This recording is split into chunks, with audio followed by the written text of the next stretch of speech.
अच्छा, तो ना मैं अब ये चाह रहा हूँ कि आप लोगों को ना देखें। एवरीडे साइंस एक ऐसी चीज है जिसमें अगर जो पीपीएससी की तैयारी कर रहे हैं, मैंने कोर्स आउटलाइन में भी बताया कि उनके लिए भी 8 मार्क्स की अब आ रही, 8 मार्क्स की आती है, कभी 6 मार्क्स की आती है। और अगर एफआईए की बात करें तो एफआईए में 20 मार्क्स की सुनने में आ रहा है कि आएगी आपकी एवरीडे साइंस। और अगर एफपीएससी की बात करें तो एफपीएससी में भी तकरीबन 10 एक मार्क्स की एवरीडे साइंस आती है।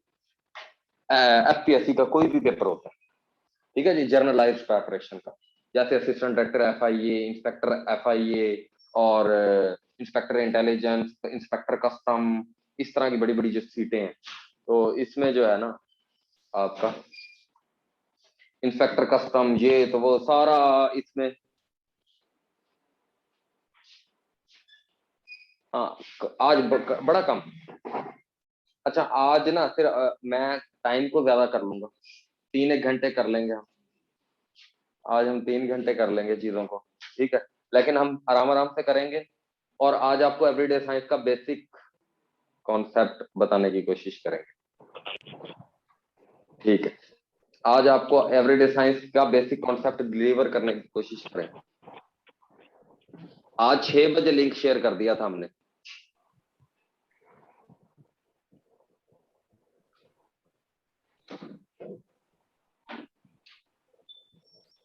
आज हमने लिंक 6 बजे शेयर कर दिया था।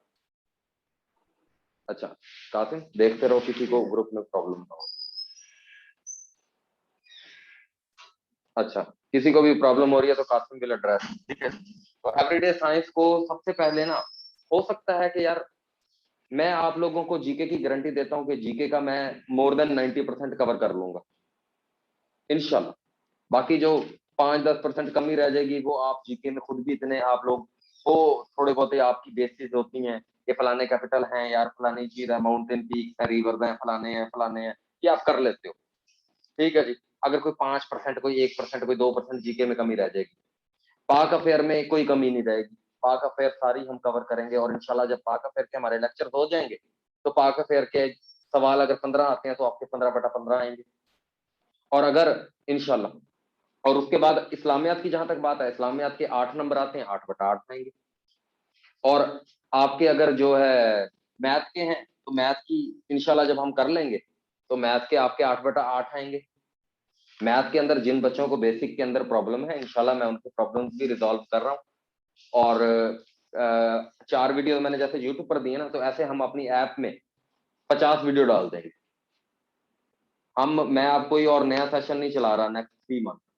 नेक्स्ट 3 मंथ मेरा ये कमिटमेंट है, मेरी यूट्यूब पर वीडियो भी आ जाएगी नेक्स्ट 3 मंथ के लिए, कोई सेशन, ठीक है जी। नेक्स्ट 3 मंथ हम आपस में चलेंगे, काम करेंगे, मेहनत करेंगे, और कोशिश करेंगे कि ना नेक्स्ट 3 मंथ में हम इस काबिल बने कि हम पेपर पास कर सकें और जॉब सिक्योर कर सकें।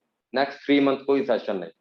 और बस इस सेशन में जिन बच्चों के साथ हमारी कमिटमेंट हैं अभी, जो ऐड होना चाह रहे हैं, बस उनको ऐड करेंगे। बाकी कोई नया बच्चा भी इस सेशन में ऐड नहीं करेंगे, ठीक है जी।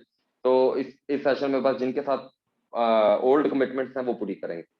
तो यानी क्या मकसद है इसका मकसद ये है कि जितने लोग मेरे साथ, इतने सारे लोग जुड़ गए, मैं भी अब फाइनेंशियली इकोनॉमिकली ठीक हो गया हूँ, ठीक है। मेरी जो जरूरियात है वो 3 महीने के लिए मुझे काफी है। और मैं इसमें से ज्यादातर रेवेन्यू मैं चाहूंगा कि मैं आप लोगों के ऊपर लगाऊं। जैसे मैंने ऐप डेवलप की, जैसे मैं अब नोट्स आपके लिए बड़े बेहतरीन किस्म के, जैसे आपके लिए बेहतरीन किस्म के थंबनेल बने हुए, वीडियो की डिस्क्रिप्शन लगी हुई ऐप के ऊपर डाउनलोड हम करेंगे, ऐप के अंदर डालेंगे। ऐप के अंदर आपको उसके अंदर फोल्डर बने होंगे 10, और जैसे जैसे हम लेक्चर करते जाएंगे उसके अंदर अपलोड होते जाएंगे, और आपको उसकी एक्सेस मिलती जाएगी। जैसे जैसे आपको, जैसे सब इंस्पेक्टर वालों को पहले चाहिए कंप्यूटर और इंग्लिश, तो हम उनको एक्सेस दे देंगे, उनको एक्सेस दे देंगे कि भाई यार वो आप पहले करना चाहते हो। अगर कोई और बच्चा भी डिमांड करेगा, लेकिन मैं तो यही कहूंगा कि भाई आराम आराम से चलो, सुकून से चलो, ताकि मुझे भी अपना डिलीवर कर लेने दो और आप भी उस काबिल बनो। तो यानी मैं अब 3 महीने के लिए आपके लिए बाउंड हूं, और आप भी अपने आप को मेरे लिए बाउंड कर लो।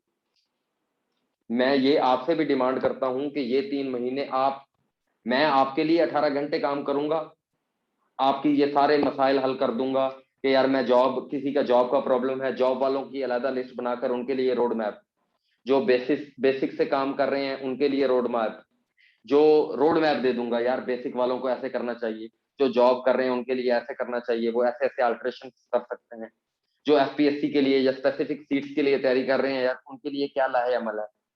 मैं हर इशू, जो भी आपके इशू हैं, उनको ऑटोमेट कर दूंगा आप लोगों के लिए। हाँ जी, उनके लिए आप लोगों को उन सब इश्यूज को ऑटोमेट कर दूंगा, और आपको उन सब इश्यूज के इंशाल्लाह सेटिस्फैक्टरी आंसर्स मिलेंगे। आपको कन्वेंशनल आंसर्स नहीं मिलेंगे जो कि आप सुनते हैं, आपको कन्वेंशनल बातें मिलती हैं, आपको बड़ी ही नेचुरल और बड़ी ही रियलिटी के करीब बातें मिलेंगी इंशाल्लाह। तो अब सारे मैंने टॉपिक के बारे में बताया कि मैथ हो जाएगी, पाकिस्तान अफेयर हो जाएगा, जीके हो जाएगा, ये मेरी जिम्मेदारी। ज्योग्राफी में एक भी गलत नहीं होगा, सब कुछ कवर हो जाएगा। ज्योग्राफी के आप एक्सपर्ट बन जाओगे। आपको, आप में से हर कोई जो भी मुझे फॉलो कर रहा होगा मेरी तरह से, वो ज्योग्राफी में ऐसे एक्सपर्ट हो जाएगा कि मैप को ड्रॉ कर लिया करेगा, जब मर्जी बैठा होगा मैप उसके जहन में चल रहा होगा, हर टाइम मैप मैप मैप उसको हो रहा होगा, हर चीज को वो पिक्टोग्राफिक मेमोरी उसकी डेवलप हो चुकी होगी, हर चीज उसकी कवर हो जाएगी ज्योग्राफी के एतबार से। लेकिन ये जो एवरीडे साइंस है ना, मैं जब जीके भी पढ़ा रहा हूँ तो मैं एवरीडे साइंस के ना बहुत सारे फिनोमिना को यूज कर रहा हूँ, यूटिलाइज कर रहा हूँ। एवरीडे साइंस के फिनोमिना बहुत सारे, अच्छा, एवरीडे साइंस के बहुत सारे फिनोमिना को मैं यूज कर रहा हूँ, और मैं ये, मुझे पता है कि हम में से अक्सर लोगों का साइंस से बैकग्राउंड नहीं है। बहुत सारे लोग इस तरीके के हैं जिनका साइंस से बैकग्राउंड नहीं है, और हमें हमारे स्कूलों में सही तरीके से पढ़ाया भी नहीं गया। तो आज का ये लेक्चर जो 3 घंटे का, 4 घंटे का लेक्चर होता है, या 5 घंटे का, जितने भी घंटे का लेक्चर होता है, तो इस लेक्चर में मैं ना आपको एवरीडे साइंस की रियलिटी बताऊंगा, और आपको इसको करने के तरीके बताऊंगा। बाकी मैंने बेसिक 1 में, बेसिक 2 में और बेसिक 3 में काफी सारी चीजें कवर की हैं। उसके अलावा एक ओरिएंटेशन लेक्चर हुआ, उसके अलावा एक लेक्चर नंबर 2 हुआ। यानी मैंने एवरीडे साइंस की बड़ी अहमियत जगाई, 5 लेक्चर आपको दे दिए कि यार everyday science, everyday science, everyday science. आज फिर एवरीडे साइंस, आज फिर एवरीडे साइंस। यानी इसके पीछे कोई ना कोई वजह है। मैं भी, यानी मैं, आपको ये भी लग रहा होगा कि यार अभी अभी आपको ये भी लग रहा होगा यार, ये यानी बड़ी जल्दी में बता देता है किसी चीज को, हमें हमें उसका बेसिक नहीं आती, हमें इसका यार मसाइल हो रहे हैं, हमें डिफरेंट चीजों में मसले आ रहे हैं। क्यों? एक तो हम में से अक्सर लोगों का साइंस बैकग्राउंड नहीं है। दूसरे नंबर पर जिनका है भी, उन्होंने साइंस को उतनी अच्छे तरीके से पढ़ा नहीं। अब मैं आपको एवरीडे साइंस पढ़ने का तरीका बताऊंगा, और जितना कवर कर सकता हूं कवर करूंगा।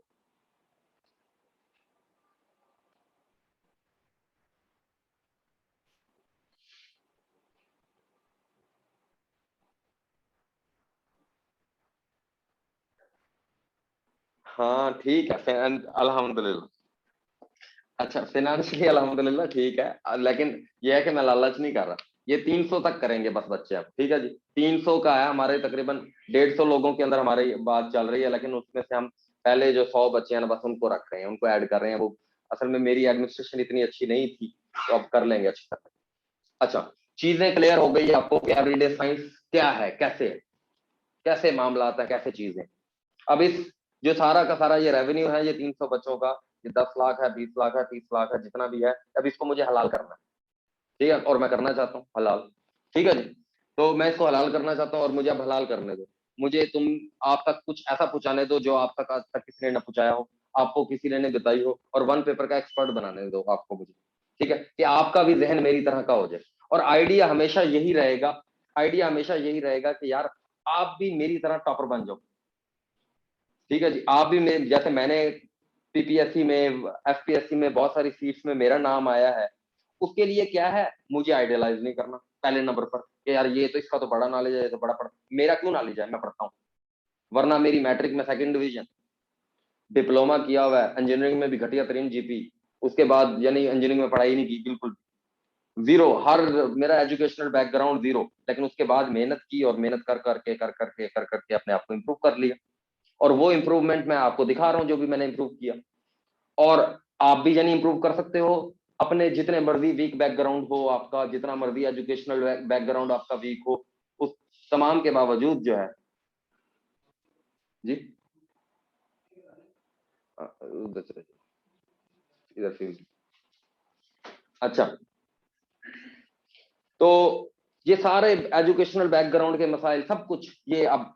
अच्छा, दुनिया में अगर हम देखें, हमने 13.8 बिलियन ईयर्स की बात की, हमने थ्योरी ऑफ स्पेशल रिलेटिविटी की बात की, हमने थ्योरी ऑफ जनरल रिलेटिविटी की बात की, हमने मैटर की बात की। अच्छा, दुनिया में वैसे अगर हम चीजों को देखें ना, तो दुनिया में 5 तरह की चीजें हैं। नंबर 1, आपके पास फायर, आग। और अल्लाह ताला ने इंसान को जो है वो जिन्नात को आग से ही बनाया। ठीक है जी, और भी आग के बहुत सारे फिनोमिनाज हैं। दूसरे नंबर पर वाटर, पानी, आग, पानी। तीसरे नंबर पर आपकी ये क्ले, मिट्टी, मिट्टी। और चौथे नंबर पर, हाँ, क्या कौन सी चीज है चौथे नंबर पर? कोई आप में से रिस्पॉन्ड करे, 5 चीजें कौन कौन सी हैं? एयर। और 5वें नंबर पर आग, पानी, हवा, मिट्टी और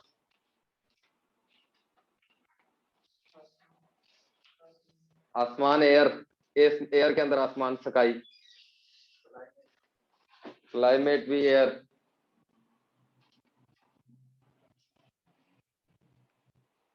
हाँ, स्पेस भी यही हो गया। चलो, ये लो स्पेस भी हो गया। हाँ, लैंड, लैंड, चलो लैंड कर लो, लैंड। अच्छा, या लैंड के ऊपर मैं ये ना लिख लूं मैटर। अच्छा, मैटर की जगह मैं एटम ना लिख लूं, एटम। एटम की जगह मैं ऑर्गेनिज्म ना लिख लूं, ऑर्गेनिज्म। चलो, अच्छा ये 5वें नंबर पर है। अच्छा, ठीक है। अच्छा, ये आपकी 5 चीजें हैं कायनात में जिसमें सारी चीजें मिलकर बनी हैं। अब हम ना इन 5 चीजों को सही तरीके से ना इनका पढ़ते नहीं है इनको, और इनकी रियल लाइफ में यूजेज को देखते नहीं। तो अब उसी वजह से हमारे बहुत सारे प्रॉब्लम आ रहे होते हैं। अब 3 मैंने लॉ डिस्कस किए, जिन्हें गैस लॉ कहते हैं। 3 लॉ मैं आज बताता हूं आपको। और इन यानी और भी लॉ होंगे, यंग मॉडुलस है, और बहुत सारी चीजें हैं, लेकिन मैं 3 लॉ बताता हूं। एक बॉयल्स लॉ,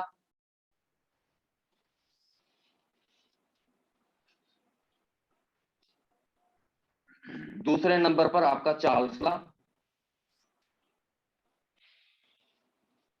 और तीसरे नंबर पर आपका वो जो है गे लोजैक लॉ।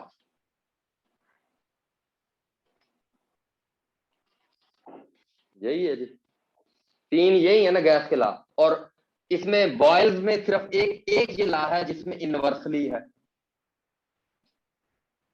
बाकी 2 में डायरेक्टली है।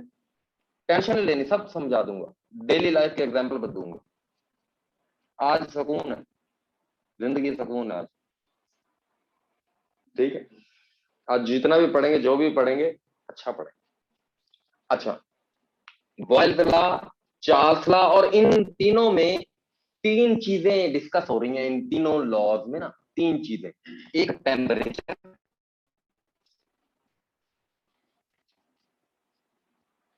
और एक प्रेशर,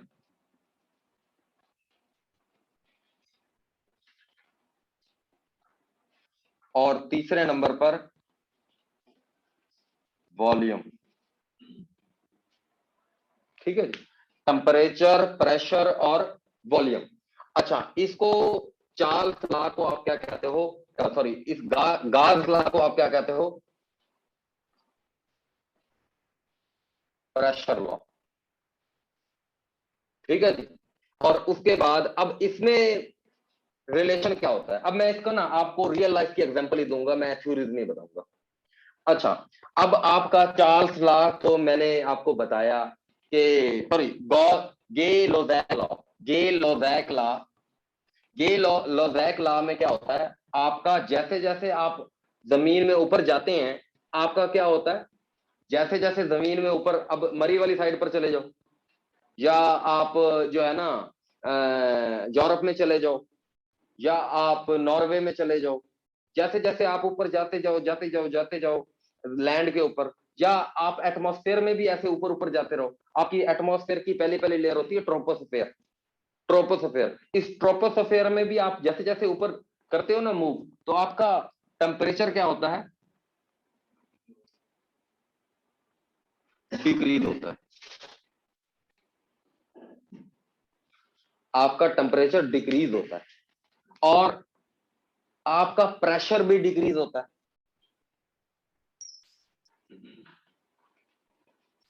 प्रेशर भी,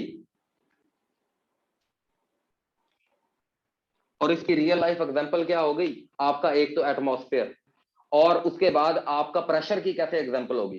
प्रेशर, वो एक सवाल आता है, it is difficult to cook on mountain due to low atmospheric pressure, due to low atmospheric pressure. ऊपर आपका प्रेशर जो है ना वो क्या होता है जी, कम होता है, जिसकी वजह से आपका क्या होता है जी, आपको माउंटेन पे कुक करना, जैसे इसकी मिसाल देता हूं, प्रेशर कुकर में क्या होता है, प्रेशर कुकर में, अब प्रेशर होता क्या है, सबसे पहले प्रेशर क्या होता है, प्रेशर होता है कि जब आप किसी चीज के ऊपर जो दबाओ उसको प्रेशर कहते हैं। यानी आपने, मैं कहूं कि ये मेरा मार्कर था, इसके ऊपर मैंने दबाकर इसका क्या कर सकता हूं, इसका वॉल्यूम कम कर सकता हूं, इसके मास को मैं कम नहीं कर सकता, इसके वॉल्यूम को कम कर सकता हूं, इसके मास को मैं कम नहीं कर सकता, पहले नंबर पर।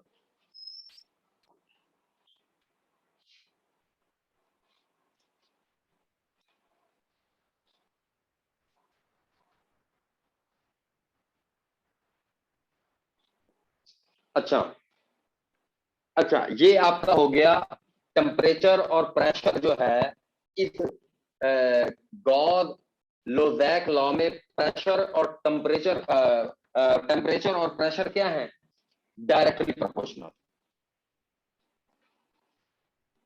डायरेक्टली प्रोपोर्शनल का क्या मतलब होता है, डायरेक्टली प्रोपोर्शनल का मतलब होता है कि एक चीज के बढ़ने से दूसरी चीज जब बढ़े तो उसको कहते हैं डायरेक्टली प्रोपोर्शनल, और एक चीज के बढ़ने से दूसरी चीज कम हो रही हो, इसको क्या कहते हैं जी, इनवर्सली प्रोपोर्शनल। एक चीज के बढ़ने से दूसरी चीज जो है,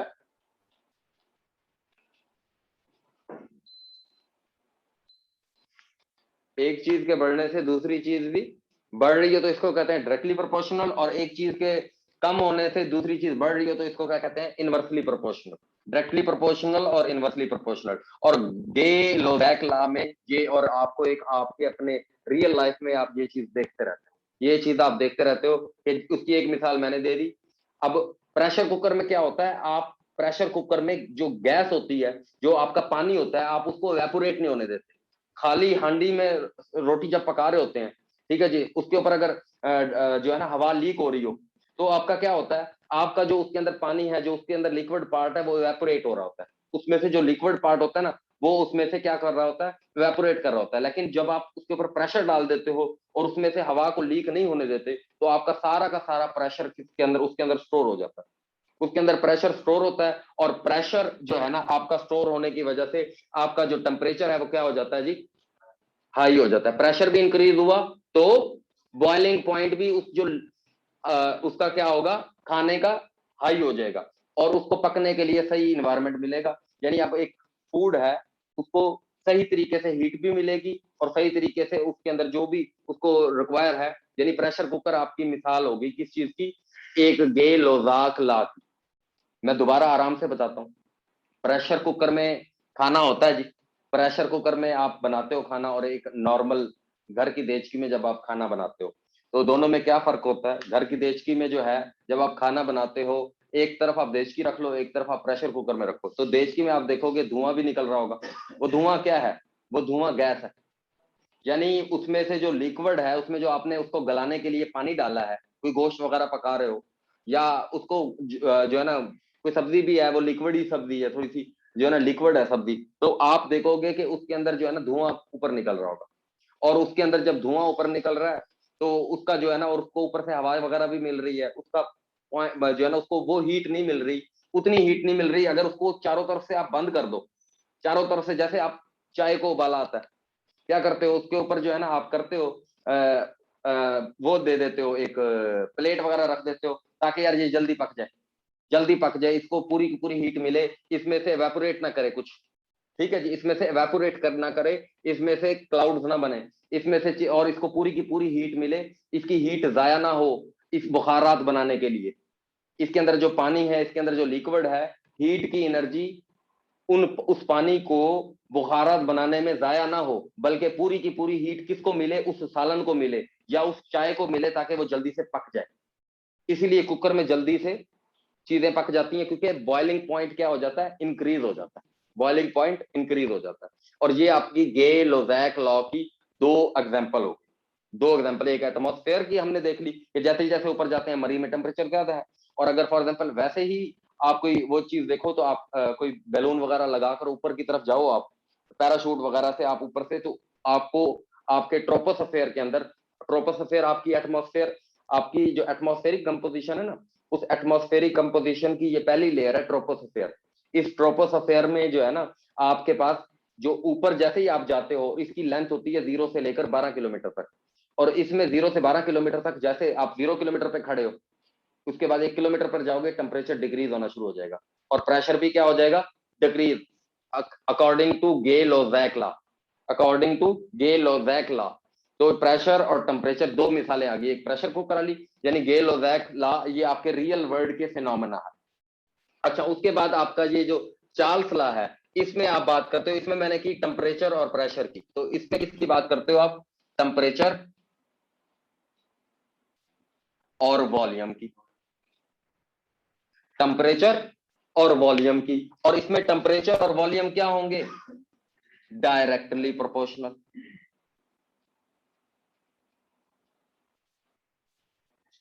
डायरेक्टली प्रोपोर्शनल। अब इसकी मिसाल क्या है, आज बाजार जाना, आज बाजार जाना, और ये कौन सा लॉ है, चार्ल्स लॉ। लेकिन अब मैंने एक बात और भी याद रख लो, टेम्परेचर और प्रेशर है ना, तो इसमें जो आपकी वो है वॉल्यूम, वो कांस्टेंट है, वॉल्यूम और आपकी कांस्टेंट है। इसमें आपका टेम्परेचर और वॉल्यूम है, इसमें प्रेशर कांस्टेंट है। जो चीज, दो चीजें इधर आ जाएंगी, बाकी दो चीजें क्या हो जाएंगी, कांस्टेंट हो जाएंगी। ठीक है, वो कांस्टेंट रखनी है, उसको आगे पीछे नहीं करना आपने, वरना फिर आप लॉ जो है उसको आपको सही रिजल्ट नहीं मिलेंगे जो आप चाहते हो। अच्छा, इसमें आप क्या करो कि टेम्परेचर और वॉल्यूम का ये क्या है जी, डायरेक्टली प्रोपोर्शनल। आप एक गुब्बारा लो बाजार से, बाजार से गुब्बारा लेकर उसके अंदर हवा भरवा लो, भरवा कर उसे फ्रिज के अंदर रख दो। आपके नॉर्मल एटमॉस्फेयर का जो, अच्छा टेम्परेचर जो होता है ना, टेम्परेचर, टेम्परेचर के 3 यूनिट होते हैं हमारे पास। टेम्परेचर के हमारे पास 3 यूनिट होते हैं, एक होता है आपके पास सेल्सियस, और दूसरा होता है फ़ारेनहाइट, और तीसरे नंबर पर होता है आपके पास केल्विन। अच्छा, ये नॉर्मल जो आपका वो होता है, ये 0 डिग्री, ये 36 डिग्री, ये 36 डिग्री, 36 फ़ारेनहाइट, और ये 273 केल्विन, ये बराबर है। ये यानी आप, आपका पानी 0 डिग्री पर क्या हो जाता है, फ्रीज हो जाता है, आपका वाटर 0 डिग्री पर फ्रीज हो जाता है, ऐसे याद करते होते हैं चीजों को। 0 डिग्री पर फ्रीज हो जाता है। फ़ारेनहाइट में कितने पर फ्रीज होगा जी, 36 फ़ारेनहाइट पे, 36 फ़ारेनहाइट पे फ्रीज हो जाएगा। और केल्विन में कितना जी, 273 केल्विन में फ्रीज हो जाएगा। ऐसे इसको याद करनी है अपनी चीजों को। ठीक है जी, ये टेम्परेचर को नापने के 3 यूनिट होते हैं हमारे पास। ठीक है जी, एक फ़ारेनहाइट, एक जो है सेल्सियस, और एक केल्विन। अच्छा, अब इसकी मैंने मिसाल दे रहा था आपको, मैंने कहा एक लो गुब्बारा, और उस गुब्बारे के अंदर क्या करना है जी, आपने भरनी है एयर, एयर भर के उसको क्या करना है, अब उसका यानी गुब्बारे के अंदर आपने हवा भरी, उसका जो वॉल्यूम है वो इंक्रीज हो गया ना, गुब्बारा फूल गया, पहले गुब्बारा इतना था, आपने हवा भरी, इतना बड़ा हो गया गुब्बारा। ठीक है जी, अब आपने क्या करना है, उसे रख देना है फ्रिज में। आपके फ्रिज का टेम्परेचर क्या है, टेम्परेचर लो है, आपका टेम्परेचर फ्रिज का लो है, इस गुब्बारे को आपने रख दिया, जो इतना बड़ा गुब्बारा है, जो इतना बड़ा गुब्बारा है उसको आपने क्या रख दिया जी, फ्रिज में रख दिया, तो इसका दोबारा से वॉल्यूम कितना हो जाएगा, कम हो जाएगा। अब 3-4 घंटे बाद देखोगे इसका वॉल्यूम क्या हो जाएगा, फ्रिज के अंदर पड़े पड़े उसका वॉल्यूम कम हो जाएगा, उसका वॉल्यूम क्या हो जाएगा, कम हो जाएगा। टेम्परेचर कम किया, वॉल्यूम भी कम हो जाएगा। फ्रिज के अंदर रखोगे, टेम्परेचर कम करने से वॉल्यूम भी कम, और टेम्परेचर बढ़ाने से, अब फिर इसको निकालो, निकाल कर इसे धूप में रखो, धूप में रखोगे इसका साइज फिर इतना हो जाएगा। तो यानी आपके जो है टेम्परेचर और volume according to Charles law directly proportional होते हैं, और एक मिसाल के तौर पर भी इसको याद रख लो। ऐसे ही, ये साइंस वाले हैं, फिजिक्स ऐसे ही है या चार्ल्स लॉ ऐसे ही, ठीक है। 32 है, 32 फ़ारेनहाइट, सॉरी यार 32 फ़ारेनहाइट है जी, 32, ठीक है जी, 32 फ़ारेनहाइट।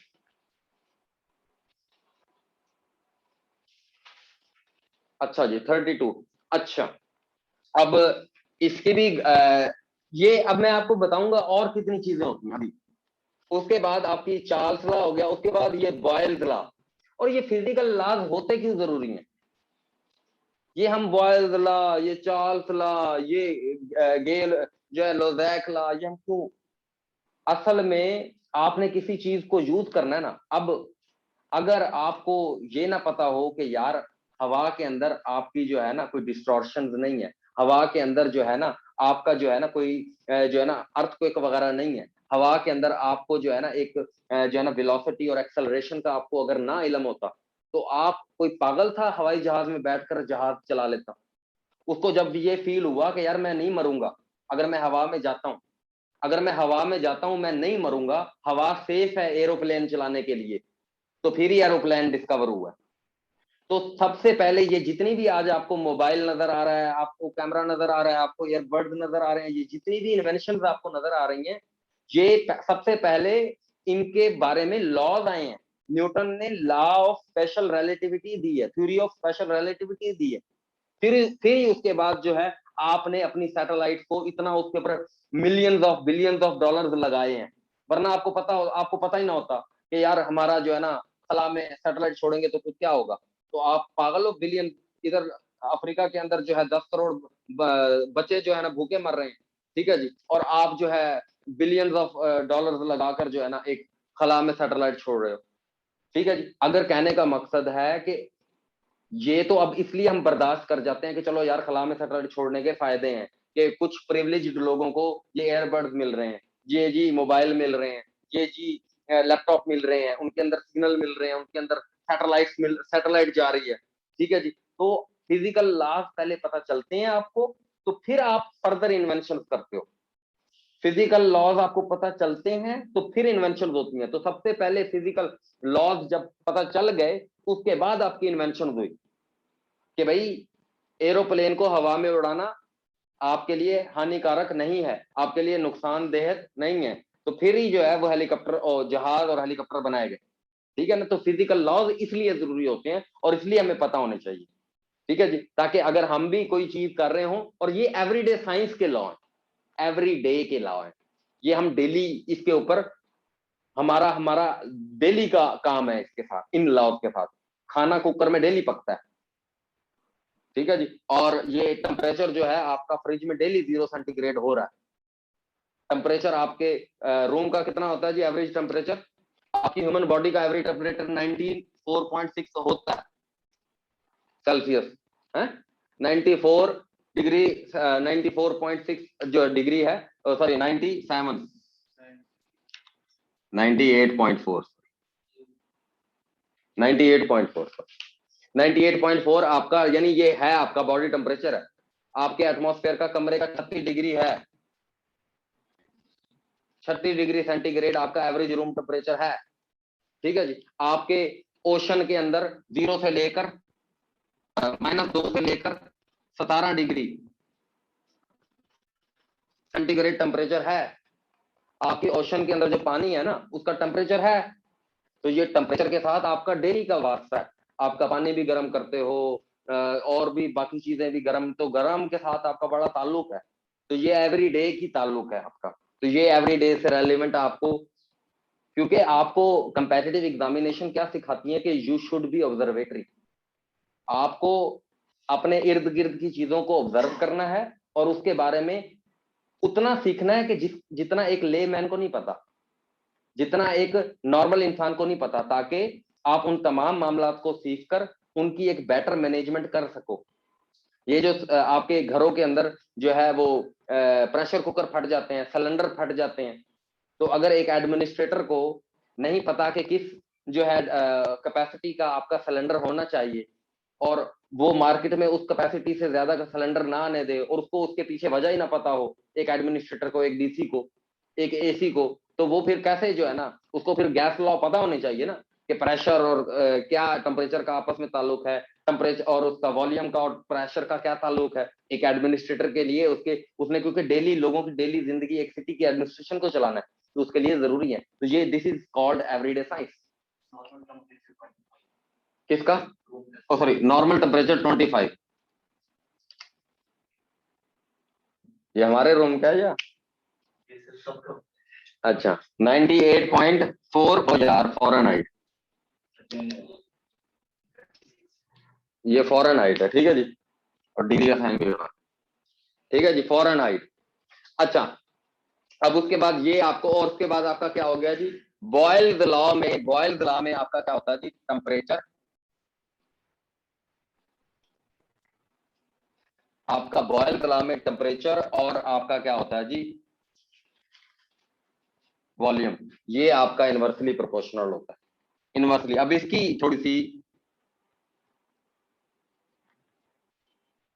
टेम्परेचर और वॉल्यूम आपका क्या होता है, ऐसे ही है, टेम्परेचर और वॉल्यूम। अब इसकी मिसाल जो है ना थोड़ी सी औखी है, ट्रेन की पटरी है, ट्रेन की पटरी क्या वो इसी में से टेम्परेचर इंक्रीज की वजह से उनका फैलाव हो जाता है, जिस वजह से स्पेस के लिए। हाँ वो भी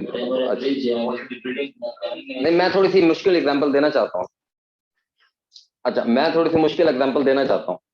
तो मुश्किल एग्जांपल क्यों देना चाहता हूँ कि जो है ना आपका जो है टेम्परेचर और वॉल्यूम, आपका टेम्परेचर और वॉल्यूम इनवर्सली प्रोपोर्शनल होते हैं, ठीक है जी। फिर मैं इस कॉन्सेप्ट को यूज करूंगा आपका कॉन्सेप्ट बिल्ड करने के लिए। आप जो एक जो है कोई चीज है, ये आपका मार्कर है, इसको मैं आग लगा दूं, ठीक है जी, इसको मैं आग लगा दूं तो इसका वॉल्यूम डिक्रीज कर जाएगा ना, इसका वॉल्यूम, इसका इसको हीट टेम्परेचर ही बढ़ाया ना इसका, मैंने टेम्परेचर बढ़ाया तो इसका वॉल्यूम इंक्रीज कर जाएगा, ये यानी रियल लाइफ में। और ट्रेन की पटरी वाली मिसाल भी ठीक है कि ट्रेन की पटरी वाली क्या मिसाल है, लेकिन हम इसको ऑक्सीजन की इन्वेंशन के साथ भी रिलेट कर सकते हैं।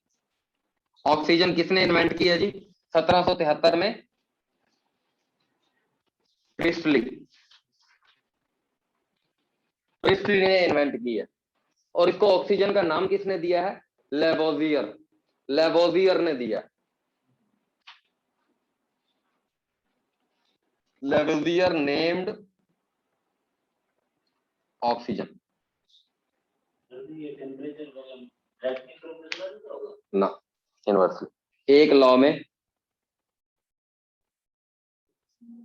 बॉयल्स लॉ में इनवर्सली है यार, इनवर्सली प्रोपोर्शनल है। 1773, 1773। अच्छा, प्रिस्टली, सॉरी, इन्वेंटेड कह दिया, ऑक्सीजन डिस्कवर्ड, डिस्कवर्ड, ऑक्सीजन तो थी, ऑक्सीजन तो थी। अब ऑक्सीजन, ऑक्सीजन है O2, ऑक्सीजन आपका प्राइमरी सोर्स है आपकी कायनात में, ठीक है, आपकी ऑक्सीजन कायनात में प्राइमरी सोर्स है, और इसका एटॉमिक नंबर कितना है?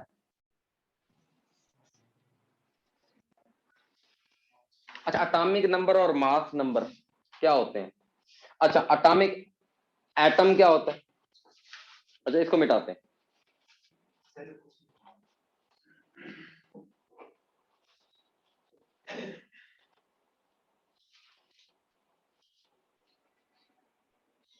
बॉयल्स लॉ में मैंने क्या लिखा है?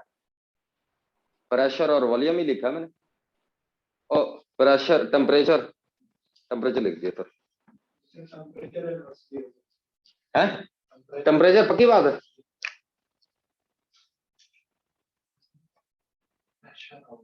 टेम्परेचर ही है ना यार, वो ट्रेल की पटरी आंधी तो है।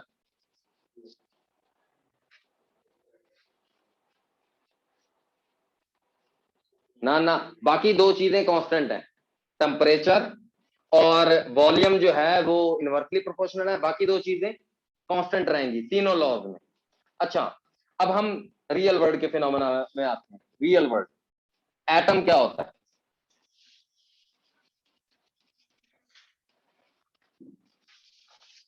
एटम कायनात का वो छोटे से छोटा जरा जिसे मजीद तकसीम ना किया जा सकता हो।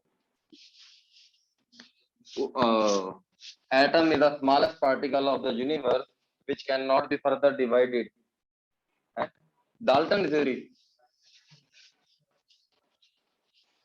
डाल्टन की थ्योरी है जी, कायनात का वो छोटे से छोटा जरा जिसे मजीद तकसीम ना किया जा सकता हो, एटम कहलाता है। कायनात का वो छोटे से छोटा जरा।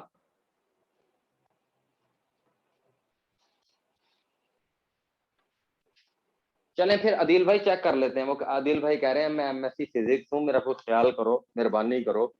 कह रहे हैं कि जो है ना वॉल्यूम और प्रेशर इनवर्सली प्रोपोर्शनल होता है। वो इधर इधर एमफिल बैठे हैं भाई, इधर हमारे पास दो एमफिल बैठे हैं।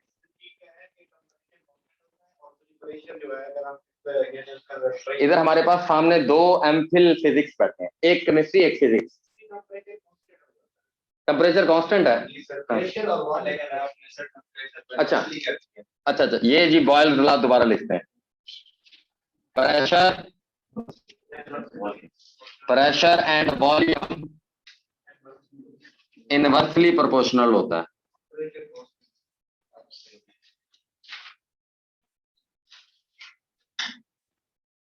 अच्छा, इसके मिसाल लिख देते हैं। ट्रेन की पटरी जो है, ट्रेन की पटरी के ऊपर ट्रेन का प्रेशर पड़ता है ना, ट्रेन की पटरी के ऊपर, हाँ यार वो कह रहा है ट्रेन वाली एग्जांपल है।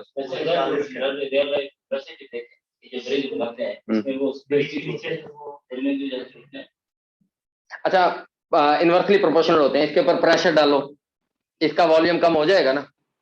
मैं किसी इसके ऊपर प्रेशर डालो बहुत ज्यादा, इसका वॉल्यूम कम हो जाएगा ना। इसके ऊपर प्रेशर डालो, इसका वॉल्यूम कम हो जाएगा। इस कमरे के ऊपर प्रेशर डालो, इसका वॉल्यूम कम हो जाएगा। ठीक है जी, प्रेशर डालने से वॉल्यूम कम हो जाता है। एक और इसकी मिसाल ले लेते हैं, हाइड्रोलोसिस, इलेक्ट्रोलोसिस, या ये ले लो ना मिसाल, आपकी ये पेप्सी की बोतल। पेप्सी की बोतल में क्या होता है जी, आपकी पेप्सी की बोतल में आप जो है प्रेशर के ऊपर, प्रेशर के साथ आपने क्या भरी होती है पेप्सी की बोतल के अंदर? Carbon dioxide. आपने पेप्सी की बोतल के अंदर प्रेशर के साथ क्या भरी होती है?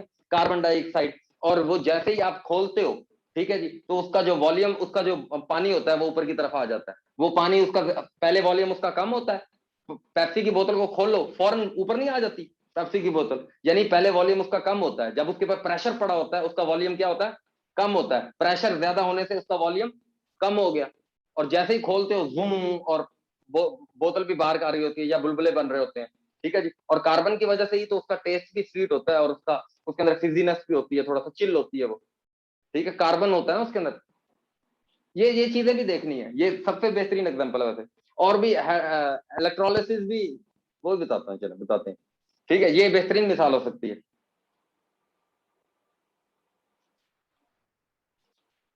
ठीक है, अच्छा जी, बोतल वाली मिसाल समझ आई है ना? ये तो डेली लाइफ में हम देखते हैं। पेप्सी की बोतल, पेप्सी की बोतल में पेप्सी कम होती है, पेप्सी कम होती है। जैसे उसे खोलते हो वो थोड़ी सी ज्यादा आती है, ऊपर हो जाती है थोड़ी सी। आप कभी नोट करना, क्योंकि उसके ऊपर इतना एक प्रेशर, उसे प्रेशर के साथ बंद किया जाता है, ताकि उसमें जो है आपका जो है ना कोई चीज गैस वगैरह उसकी जाया ना हो। ठीक है जी, उसकी गैस वगैरह जाया ना हो, इस वजह से क्या होता है, उसे प्रेशर के साथ कार्बन डाइऑक्साइड उसके अंदर डाल के उसके साथ ये किया जाता है वहां पर। ठीक है ना? आवाज आवाज क्लियर है? तो मेरे क्लियर है, हाँ क्लियर है। अच्छा, ये अब जी हो गया पेप्सी वाली मिसाल। पेप्सी वाली मिसाल से याद रखना है जी, पेप्सी या कोक, बल्कि हम कोक पीते हैं तो कोक। कोक किस, कोक, कोक, कोक, कोक और ड्यू भी। ठीक है जी, पेप्सी, कोक और ड्यू। अच्छा, तो ये इनकी बोतलें जो है ना वो प्रेशर के साथ बंद की जाती हैं। इनकी बोतलें प्रेशर के साथ बंद की जाती हैं और उनका वॉल्यूम कम हो जाता है उस वजह से। अगर किसी चीज के ऊपर प्रेशर डाला जाए तो उसका वॉल्यूम क्या हो जाता है, कम हो जाता है, अकॉर्डिंग टू बॉयल्स लॉ। याद हो गया जी हमें, ठीक है जी, बॉयल्स लॉ। और ये हमारी रियल लाइफ में भी हम देखते हैं। अच्छा जी, पेप्सी की बोतल और कोक की बोतल के साथ। अच्छा, अब उसके बाद हम बात कर रहे थे एटम की, कि एटम क्या होता है। आपके पास दो तरह की, अच्छा एटम से पहले, चलो एटम जो है ना, हमने थोड़ा बहुत तो एटम को देखा। एटम को हमने, अब देखो, एटम आपको पता होना चाहिए कि एटम जो है ना वो कायनात का छोटा से छोटा जरा जिसे मजीद तकसीम नहीं किया जा सकता, ये डाल्टन थ्योरी है।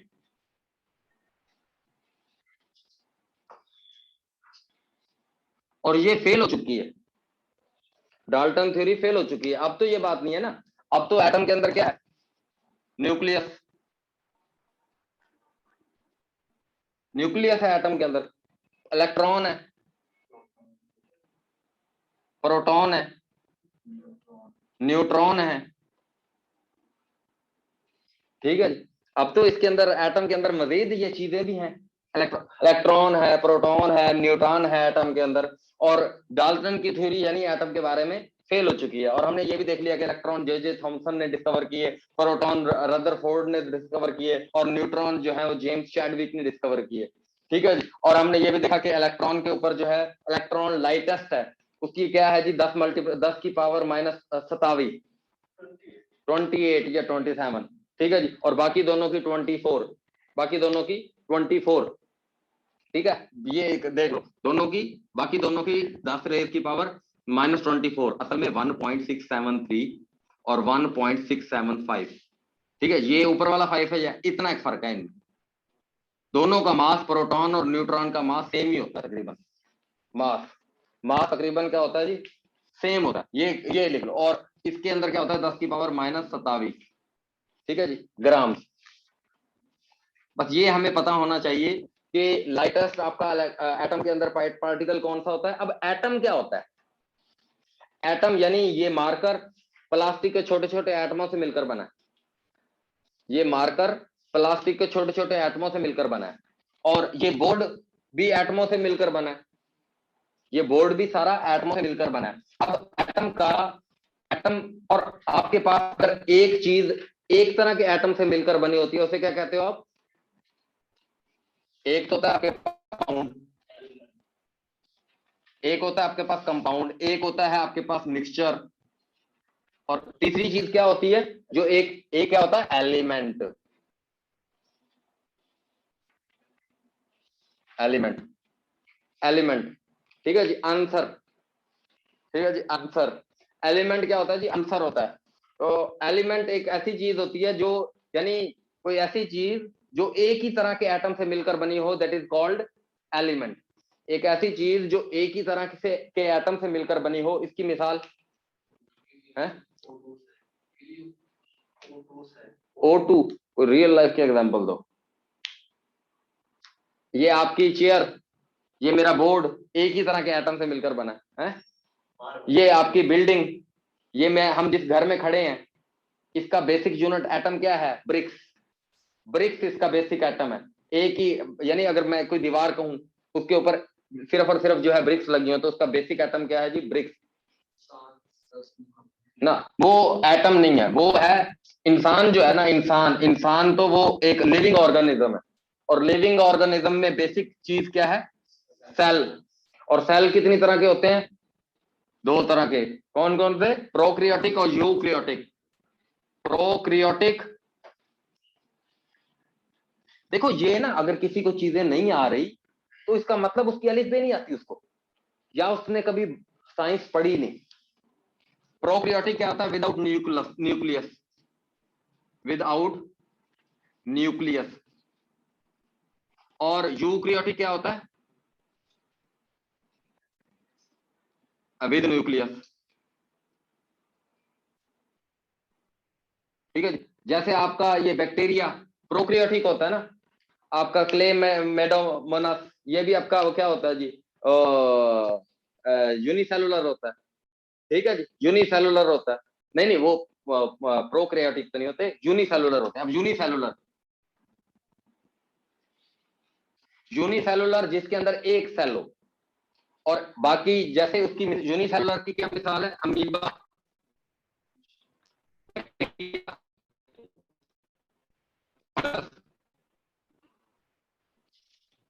ये आपके क्या है, यूनिसेलुलर है।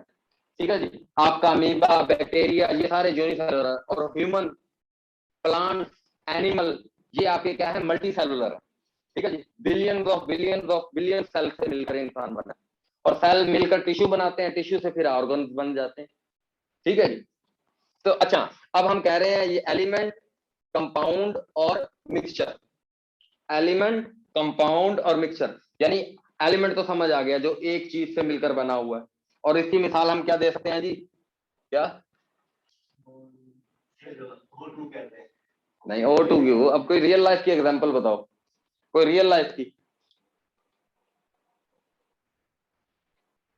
हाँ, prokaryotic without nucleus, eukaryotic with nucleus ना। कार्बन, कार्बन की बात भी करते हैं, कार्बन को भी बताता हूं। अच्छा, ये जो बेसिक गैसेस होती है ना, बेसिक गैसेस, बेसिक गैसेस, इनके बारे में हमने थोड़ा सा, हम भी देखेंगे, लेकिन आपने अपने तौर पर भी, जैसे आपकी ऑक्सीजन, आपकी ऑक्सीजन का सोर्स क्या है, उल्ली, आपकी उल्ली, अल्जाई। ये जो समंदर के पानी के अंदर बादुकात वो ग्रीन ग्रीन सी कलर की चीज होती है, जिसे कहते हैं उल्ली लगी हुई है, पंजाबी में भी कहते हैं उल्ली लगी हुई है, वो उल्ली बेसिकली आपकी ऑक्सीजन का सोर्स है? वो आपकी ऑक्सीजन का सोर्स क्या है, वो उल्ली। उसके अलावा आपके प्लांट्स, प्लांट्स भी तो आपके ऑक्सीजन का सोर्स है। और उसके अलावा और भी बहुत सारे सोर्स हो सकते हैं। ठीक है जी, आपका पानी,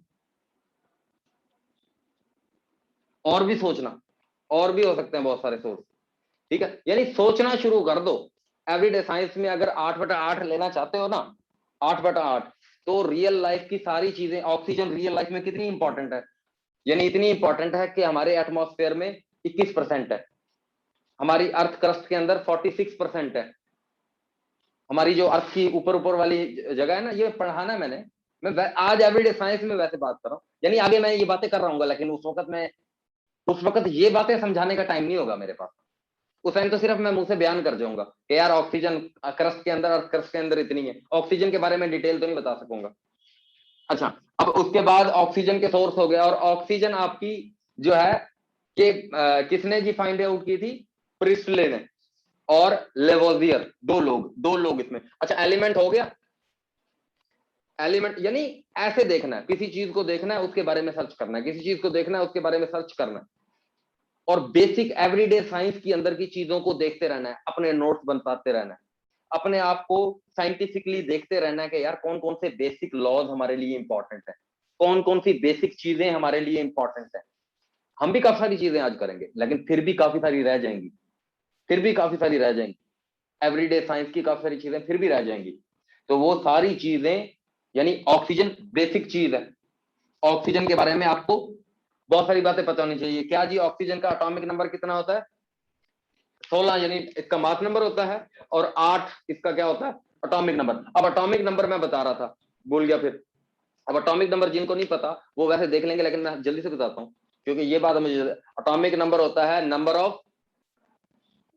number of proton in the atom के अंदर, जो इतने भी प्रोटॉन होते हैं उसको क्या कहते हैं, proton. Number of proton in atom, और प्रोटॉन प्लस न्यूट्रॉन,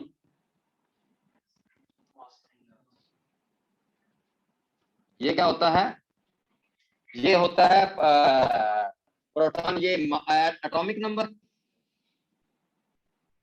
और ये क्या होता है, ये मास नंबर होता है।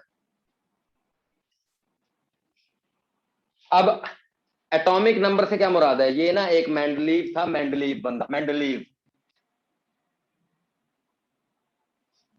मेंडलीव ना पीरियोडिक टेबल बना दिया, पीरियोडिक, पीरियोडिक टेबल। उसने कहा कि भाई पीरियोडिक टेबल, उसने कहा कुछ गैसेस हैं हमारे एटमॉस्फेयर में हैं, हमारी अर्थ क्रस्ट के अंदर हैं, हमारी डिफरेंट जगह पर वो कुछ गैसेस हैं, कार्बन है, कार्बन है, ऑक्सीजन है, हाइड्रोजन है, हीलियम है, नियोन है, जीनोन है, बहुत सारी गैसेस हैं वो हमारे, काफी सारी गैसेस हैं वो हमारे लिए ना, नाइट्रोजन है, कैल्शियम है, सोडियम है, बहुत सारी गैसेस हैं हमारे लिए बहुत इंपॉर्टेंट है। उसने कहा यार इनको मैं तरतीब लगा दूं, इनको तरतीब लगा दूं, तो उसने इसको डिफाइन कर दिया कि यार नंबर ऑफ प्रोटॉन इसका एटॉमिक नंबर होगा, ठीक है जी। और मास तो आपको पता है, ठीक है जी, मास क्या होता है जी? उसका मास के विदाउट ग्रेविटी, विदाउट ग्रेविटी को क्या कहते हो आप? जब किसी चीज में, ये मैंने ऑलरेडी बहुत बताया, खुद भी सर्च करना, जिनको नहीं भी अभी तक भी समझ आ रही, खुद से सर्च करना आप अपने तौर पर, और अपने कॉन्सेप्ट क्लियर करना, ठीक है जी। क्योंकि हमने बहुत सारी चीजों को देखना है। मेंडलीव ने, जैसे ये सवाल आ सकता है, बड़ी बेसिक सी चीज है ये, एवरीडे साइंस को समझो, एवरीडे साइंस को समझो। मेंडलीव ने पीरियोडिक टेबल बनाया, जॉन डाल्टन ने ये थ्योरी दी कि एटम जो कि फेल हो गई है, ठीक है जी। आपकी कायनात की बुनियाद एक एटम है, और आपकी जो लिविंग ऑर्गेनिज्म है उसकी बुनियाद एक सेल है। और आपके एटम अगर एक तरह के होंगे, सेम एटम मिलकर क्या बना देंगे? एलिमेंट। डिफरेंट एटम मिलकर क्या बना देंगे? और कंपाउंड और मिक्सचर में क्या फर्क होता है? मिक्सचर, मिक्सचर होता है water plus oil, water plus oil. अब ये इसे क्या कहते हैं? मिक्सचर। और कंपाउंड क्या होता है? कंपाउंड की कोई एग्जांपल? वाटर खुद एक कंपाउंड है। अच्छा, वाटर के अंदर ऑयल डाल दो अगर, तो ऑयल अलग नजर आएगा, वाटर अलग नजर आएगा। यानी ये जो आपका कंपाउंड होता है ना, ये आपका होमोजीनियस होता है। बहुत यानी केसेस में हेट्रोजीनियस भी, होमोजीनियस, होमोजीनियस, होमोजीनियस का मतलब होता है यानी कोई चीज एक ही जैसी, एक ही जैसी, सेम सेम चीज को होमोजीनियस कहते हैं। यानी मेरा जुड़वा भाई मेरा होमोजीनियस होगा, ठीक है जी, हम दोनों बिल्कुल एक जैसे लगते हैं, सिमेट्रिक है हम। सिमेट्रिक भी इसके लिए वर्ड यूज होता है। ये लफ्जों के मतलब भी आने चाहिए, ये लफ्ज बड़े कीमती होते हैं, ठीक है जी। आगे भी मेरे मुंह से जो अल्फाज निकला करेंगे वो भी कीमती होंगे, ठीक है। सिमेट्रिक, कॉन्गुरेंट, एसिमेट्रिक, सिमेट्रिक, ये पैराबोला, हाइपरबोला, सुपरनोवा, फलाना तो ढींगना, तो ये बहुत सारे, लेकिन जितने वर्ड मैं एक्सप्लेन कर सकूंगा इंशाल्लाह करूंगा आज। अच्छा, होमोजीनियस क्या क्या होता है आपका? जो है होमोजीनियस का यानी एक जैसा, और हिट्रोजीनियस, और ये तो लाजमी हिट्रोजीनियस होगा। जैसे मैंने आपको कहा कि water and oil, water and oil, oil, water के अंदर ऑयल डालो, आपको दोनों अलग अलग, ऑयल की डेंसिटी ज्यादा है, ऑयल नीचे बैठ जाएगा, वाटर ऊपर आपको नजर आ रहा होगा, दोनों अलग अलग नजर आ रहे होंगे आपको। एक गिलास के अंदर अगर डालोगे आपको दोनों अलग अलग नजर आ रहे होंगे, ठीक है जी। यानी अब हाँ, वाटर, वाटर से ज्यादा है वाटर, वाटर एक बहुत बड़ी आपकी इंपॉर्टेंट चीज है। आपकी कायनात में 71% क्या है? वाटर। 71% वाटर है, 29% आपकी लैंड है, 29% लैंड है। और ये वाटर जो है, ये वाटर कितनी आपके पास कितनी सूरतों में अवेलेबल है? वाटर का फॉर्मूला क्या है? H2O, हाइड्रोजन के दो एटम, ऑक्सीजन का एक एटम, ये दोनों किस बॉन्ड से मिलकर बने होते हैं जी? Covalent bond. बॉन्ड बेसिकली होता है sharing of electron.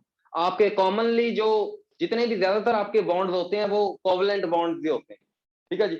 Ionic bond, दो तरह के बॉन्ड होते हैं, कोवलेंट बॉन्ड और आयोनिक बॉन्ड। तो आपके sharing of electron, electron basically, electron her atom होता है ना, उसकी कुछ शेल्स होते हैं, कुछ ऑर्बिट्स होते हैं, ठीक है जी, ऑर्बिट्स होते हैं, उसके अंदर वो जो है ना इलेक्ट्रॉन उसके मूव कर रहे होते हैं, ठीक है जी। उनको हीट दो तो वो जो है एक इलेक्ट्रॉन निचले वाले शेल से ऊपर वाले शेल में जा सकता है, और अगर ज्यादा हीट दे दोगे तो वो फ्री इलेक्ट्रॉन भी बन सकता है। इलेक्ट्रॉन ये भी देखना है आपने, इलेक्ट्रॉन किस तरीके से एक एटम में से जा सकते हैं, एक एटम में आ सकते हैं, किस तरीके से जो है ना ये एक दूसरे के साथ शेयर कर सकते हैं, ठीक है जी। और वाटर के दरमियान कौन सा बॉन्ड बना होता है जी? Covalent bond. और इसके जो एटम्स हैं हाइड्रोजन और ऑक्सीजन, इनको कैसे सेपरेट किया जा सकता है? उसको क्या कहते हैं? इलेक्ट्रोलोसिस। इलेक्ट्रोलोसिस, इलेक्ट्रोलोसिस घर में भी किया जा सकता है, यानी इसमें से ऑक्सीजन को और हाइड्रोजन को अलग किया जा सकता है। कैसे? आप एक गिलास लो, उसके अंदर पानी डालो, उसके अंदर थोड़ा सा सल्फर डाइऑक्साइड डालो, हाइड्रोक्लोरिक एसिड डालो, थोड़ा सा वो कंपाउंड बना लो, कंपाउंड बनाकर उसके अंदर जो है ना आप दो टेस्ट ट्यूब डालो, दो टेस्ट ट्यूब डाल के एक साइड पर कैथोड डाल दो बैटरी का। कैथोड क्या होता है जी? बैटरी का नेगेटिव टर्मिनल। और एक तरफ इसके एनोड डाल दो, ठीक है जी।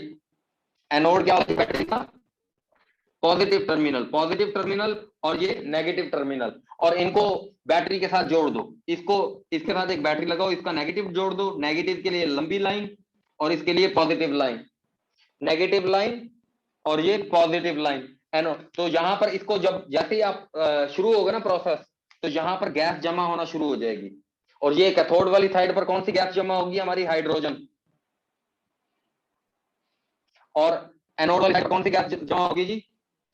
ऑक्सीजन। ये रिसेंटली सवाल भी आया हुआ था वन पेपर में, ठीक है जी। ये सवाल भी आया हुआ था कि कौन सा प्रोसेस है जिसके जरिए से जो है ना वो इसका उसको बैटरी के जरिए से जोड़कर जो है हम क्या कर सकते हैं, उसकी गैसेस को एक्वायर कर सकते हैं, सेपरेट कर सकते हैं उसके एटम को। यानी जब दो अलग देते हैं तो वो सेपरेट हो जाती है, हाइड्रोजन अलग हो जाती है, ऑक्सीजन अलग हो जाती है। इलेक्ट्रोलिसिस, यानी वाटर को ऐसे देखो कि कौन सा बॉन्ड है, ये इसकी केमिकल प्रॉपर्टीज होगी, ये इसकी केमिकल प्रॉपर्टीज होगी। केमिकल प्रॉपर्टीज के बारे में आपको दो चार बातें और भी ये देख लेना, ठीक है जी। अब इसकी आपकी ह्यूमन बॉडी के अंदर 66% वाटर है, आपके दूध के अंदर, गाय के दूध के अंदर 87% वाटर है, आपके भैंस के दूध के अंदर 80% वाटर है, आपके ह्यूमन ब्रेन में 73% वाटर है। सवाल है बीपीएससी के सारे। यानी वो चाहता है कि ये चीजें देखो आप कि वाटर कितना इंपॉर्टेंट है, ताकि आप जो है ना अपना वाटर को कंजर्व करो। और आपकी दुनिया में 97% तो आपका कौन सा वाटर है? 97.3% आपका कौन सा वाटर है? ओशन है। 97.3% आपके ओशन हैं। कौन कौन से ओशन है? सबसे बड़ा पैसिफिक ओशन है, उसके बाद आपका दूसरे नंबर पर अटलांटिक ओशन है, तीसरे नंबर पर इंडियन ओशन है, चौथे नंबर पर जो है ना आपका सदर्न ओशन है, और पांचवें नंबर पर आर्टिक ओशन है। ये 5 ओशन हैं। और इनमें कौन सा वाटर है जी? फिर वाटर आ गया सलाइन वाटर। ये सलाइन वाटर क्या होता है? इस तरीके से चीजों को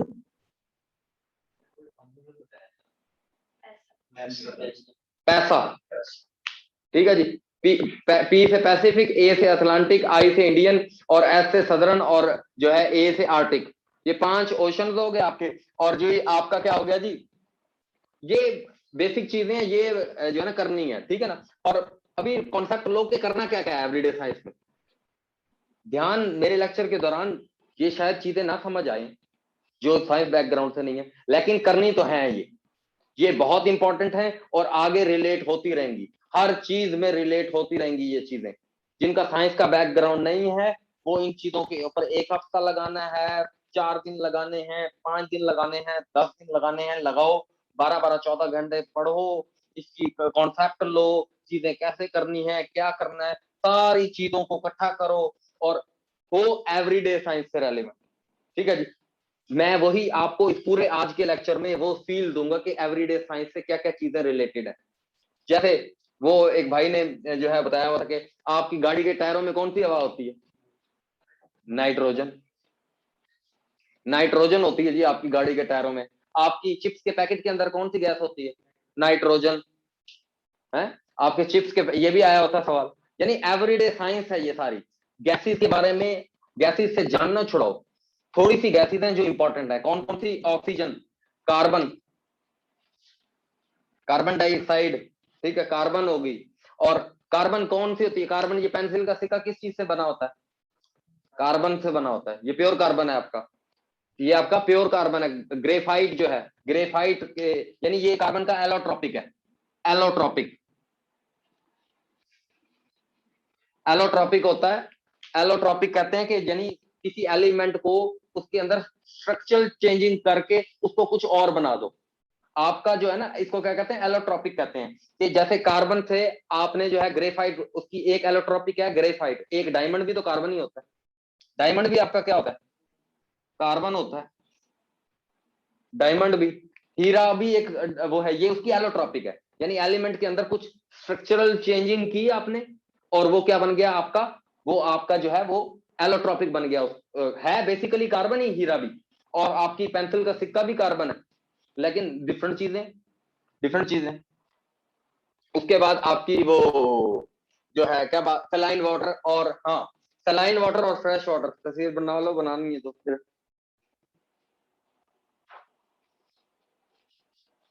वाटर में कोवलेंट बॉन्ड, बिल्कुल।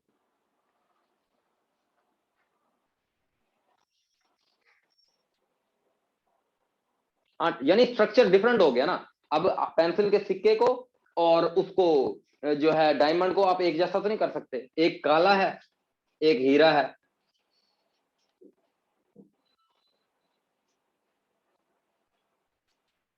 अच्छा, अब ये दूध के पैकेट में नाइट्रोजन होती है, क्या होती है फॉर्मेशन? दूध के पैकेट में कोई गैस नहीं होती, होती है, दूध के पैकेट में होती है गैस, और दूध को खराब कर देगी वो, अगर कोई गैस होगी तो दूध की वो इम्प्योरिटी डाल देगी, उसे इंट्रिंसिक बना देगी। अब देखो, इंट्रिंसिक, एक्सट्रिंसिक, इम्प्योर, प्योर, ये भी पता होनी चाहिए। यानी मेरे मुंह से जो जो आज अल्फाज निकल रहे हैं वो एवरीडे साइंस है, मैं आज एवरीडे साइंस निकालूंगा मुंह से, ठीक है। यानी इसके इसके थोड़ा सा इधर चले जाना, थोड़ा सा इधर चले जाना, इसको रियल लाइफ में इसकी एग्जांपल्स देख लेना, चीजों को बेसिक को देख लेना, रियल लाइफ के फिनोमेना को देख लेना। जैसे बैलून के अंदर कौन सी गैस होती है, हीलियम। क्यों होती है जी हीलियम, हल्की होती है नाइट्रोजन से, नाइट्रोजन से हल्की होती है। और अगर इंसान मर जाता है तो पानी के ऊपर आ जाता है, क्यों, उसका क्या होता है, पानी से उसकी डेंसिटी क्या हो जाती है, कम हो जाती है। यानी पानी में कम डेंसिटी वाली चीज ऊपर रहती है, और ज्यादा डेंसिटी, जैसे सुई डाल दो, सुई की डेंसिटी ज्यादा है, ठीक है, सुई की डेंसिटी ज्यादा है पानी से। और डेंसिटी क्या होती है, मास ओवर वॉल्यूम। डेंसिटी क्या होती है जी, मास ओवर वॉल्यूम। ऐसे मिसालें देखते जाओ, बनाते जाओ, अपनी तरफ सोचते जाओ, उनको लिखते जाओ, उनको रियल लाइफ में ऑब्जर्व करते जाओ, बेसिक बेसिक चीजें करते जाओ। अच्छा, अब ये वाटर आपका वैसे कितनी फॉर्म्स में होता है, पहले हम ये देख लेते हैं। वाटर आपका एक तो लिक्विड फॉर्म में है, वाटर आपका एक तो लिक्विड फॉर्म में है,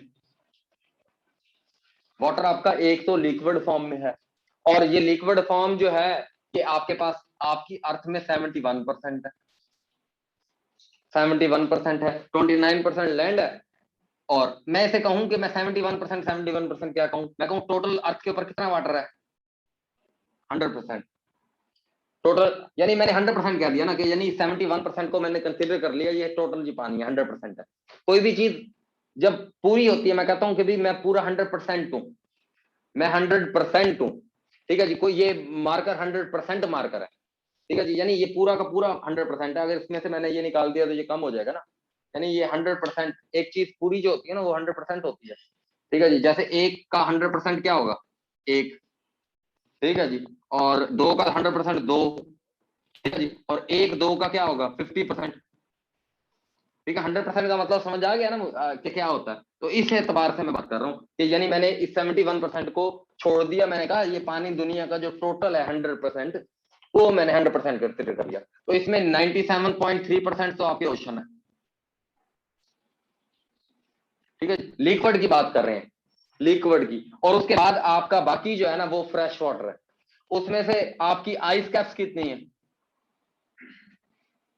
2%, ठीक है जी। आइस कैप्स किसे कहते हैं, ग्लेशियर्स।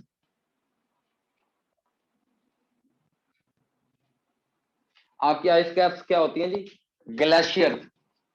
ग्लेशियर से, अब ग्लेशियर भी बताऊंगा मैं कि क्यों बनते हैं, कैसे बनते हैं, कब बनते हैं, क्या नाम है, क्यों आ चक्कर है, क्यों है, कैसे है, कब। लेकिन उस वक्त शायद कुछ बेसिक ना बता सकूं, ठीक है जी। तो अभी पानी की हम बात कर रहे हैं। तो ग्लेशियर 2% ग्लेशियर होते हैं, और बाकी आपकी रेन जो है ये भी फ्रेश वाटर होती है, और ये भी कोई 0.01% होती है। और उसके बाद आपका ग्राउंड वाटर होता है,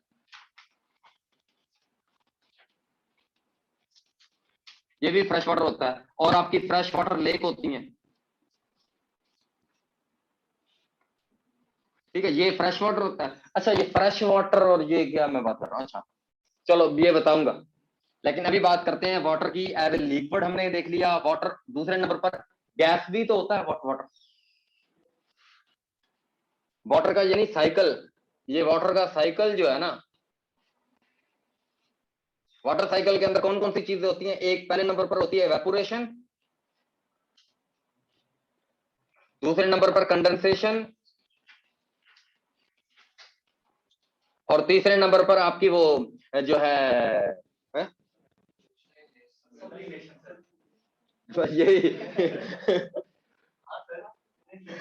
प्रोक्लेशन, नहीं वो प्रोक्लेशन, पहले पानी गया एवेपोरेट हो गया, उसके बाद कंडेंस हो गया, कंडेंस के बाद क्लाउड्स बन गए,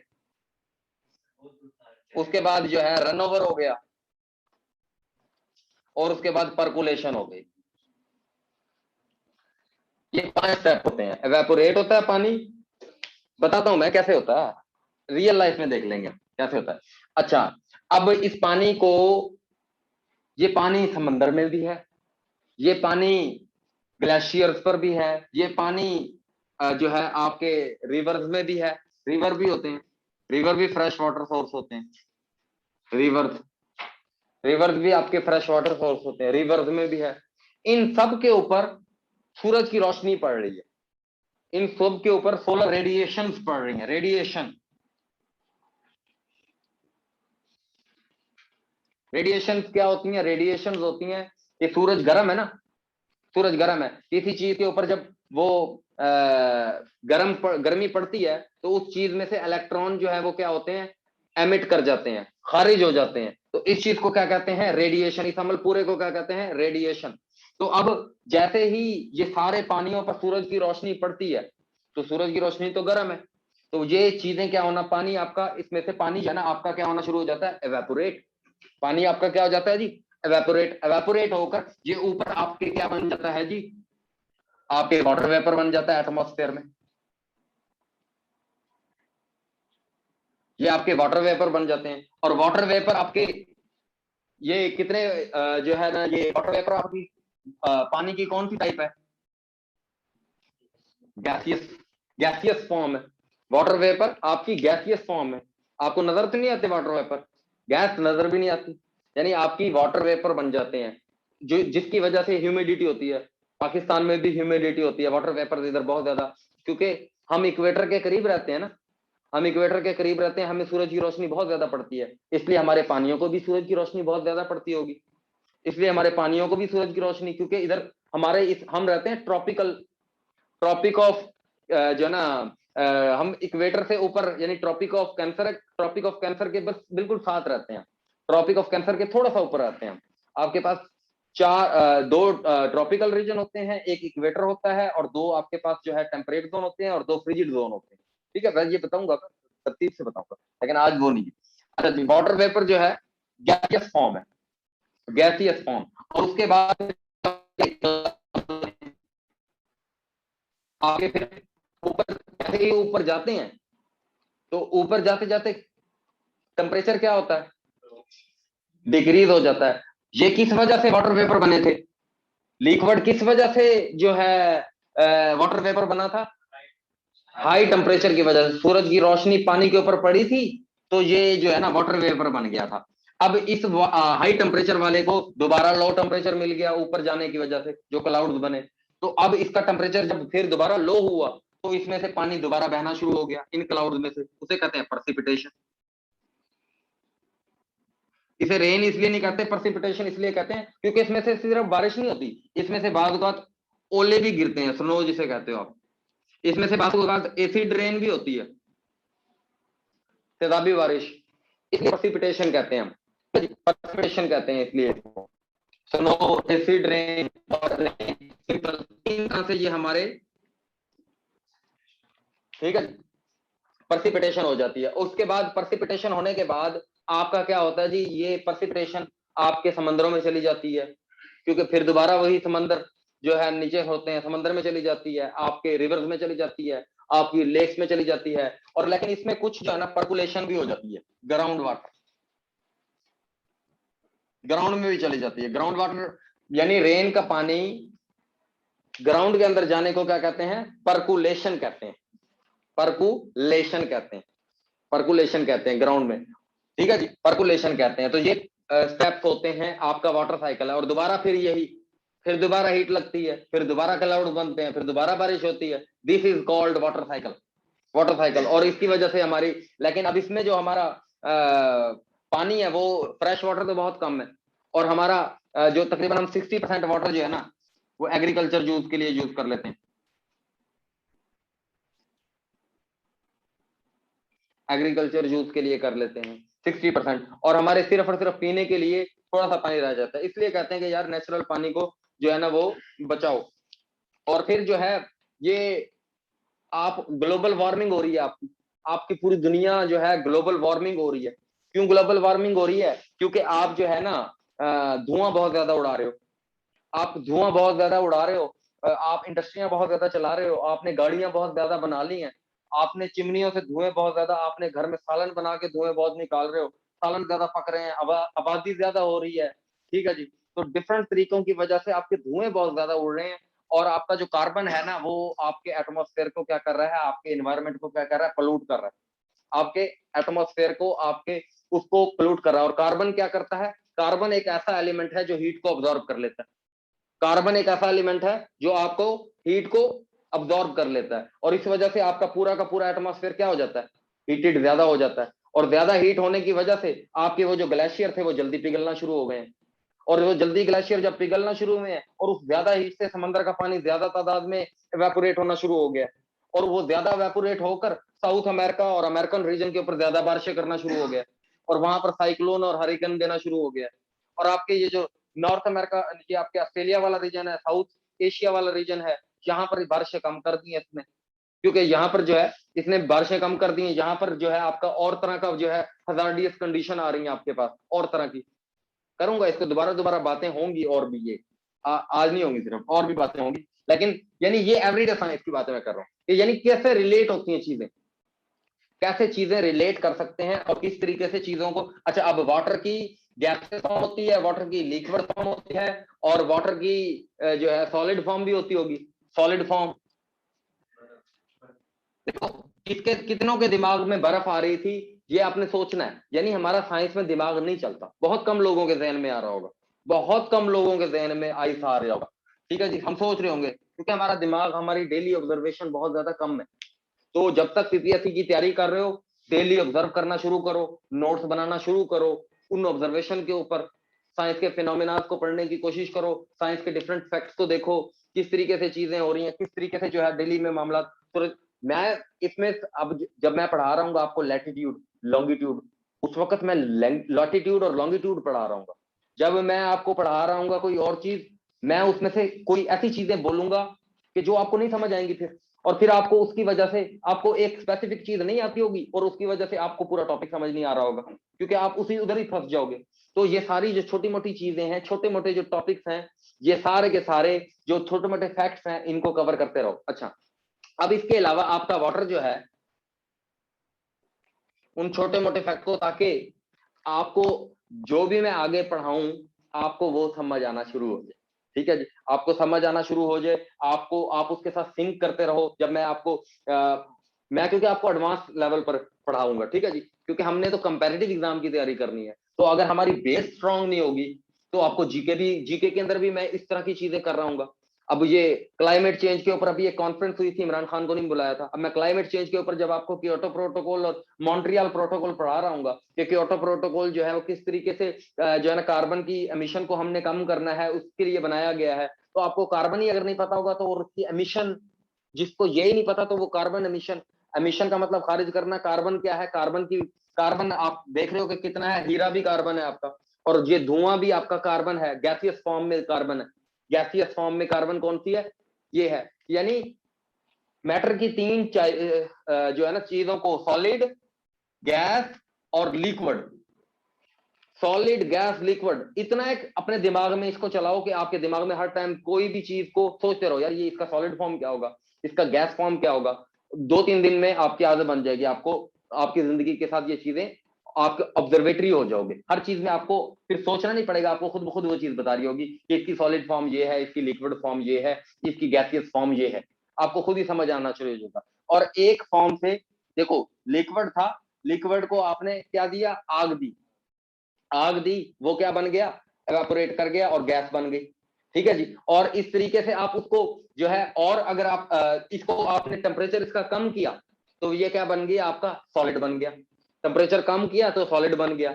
यानी जब आप हीट देते हो, हीट क्या है आपकी, बेसिकली हीट एक एनर्जी है। जब किसी भी चीज की एनर्जी बढ़ाई जाती है तो वो क्या है, एक फॉर्म से दूसरी फॉर्म में कन्वर्ट हो जाती है। जब भी किसी चीज की एनर्जी को बढ़ाया जाता है तो वो एक फॉर्म से दूसरे फॉर्म में तब्दील हो जाती है। जब भी किसी चीज की एक एनर्जी को बढ़ाया जाता है तो वो एक फॉर्म से दूसरे फॉर्म में तब्दील हो जाती है। और फॉर्म्स कितनी है, 3 फॉर्म्स है, एक सॉलिड है, एक लिक्विड है, एक गैस है, ठीक है जी। अब सॉलिड में कन्वर्ट करने के लिए कम हीट चाहिए, ठीक है जी, सॉलिड को लिक्विड में कन्वर्ट करने के लिए कम हीट चाहिए, लेकिन सॉलिड को डायरेक्ट जो है उधर करने में, कन्वर्ट करने में, गैस में ज्यादा हीट चाहिए होगी। और गैस को मजीद प्लाज्मा में कन्वर्ट करने के लिए और ज्यादा हीट चाहिए होगी। यानी जितनी ज्यादा एनर्जी बढ़ाते जाओगे, प्लाज्मा क्या है, प्लाज्मा है गैसियस फॉर्म ऑफ, गैसों का जो है ना, जैसे ये सूरज आपका, सन, सन आपका प्लाज्मा है, ठीक है जी। सन के अंदर क्या है, हाइड्रोजन है, हीलियम है, हाइड्रोजन की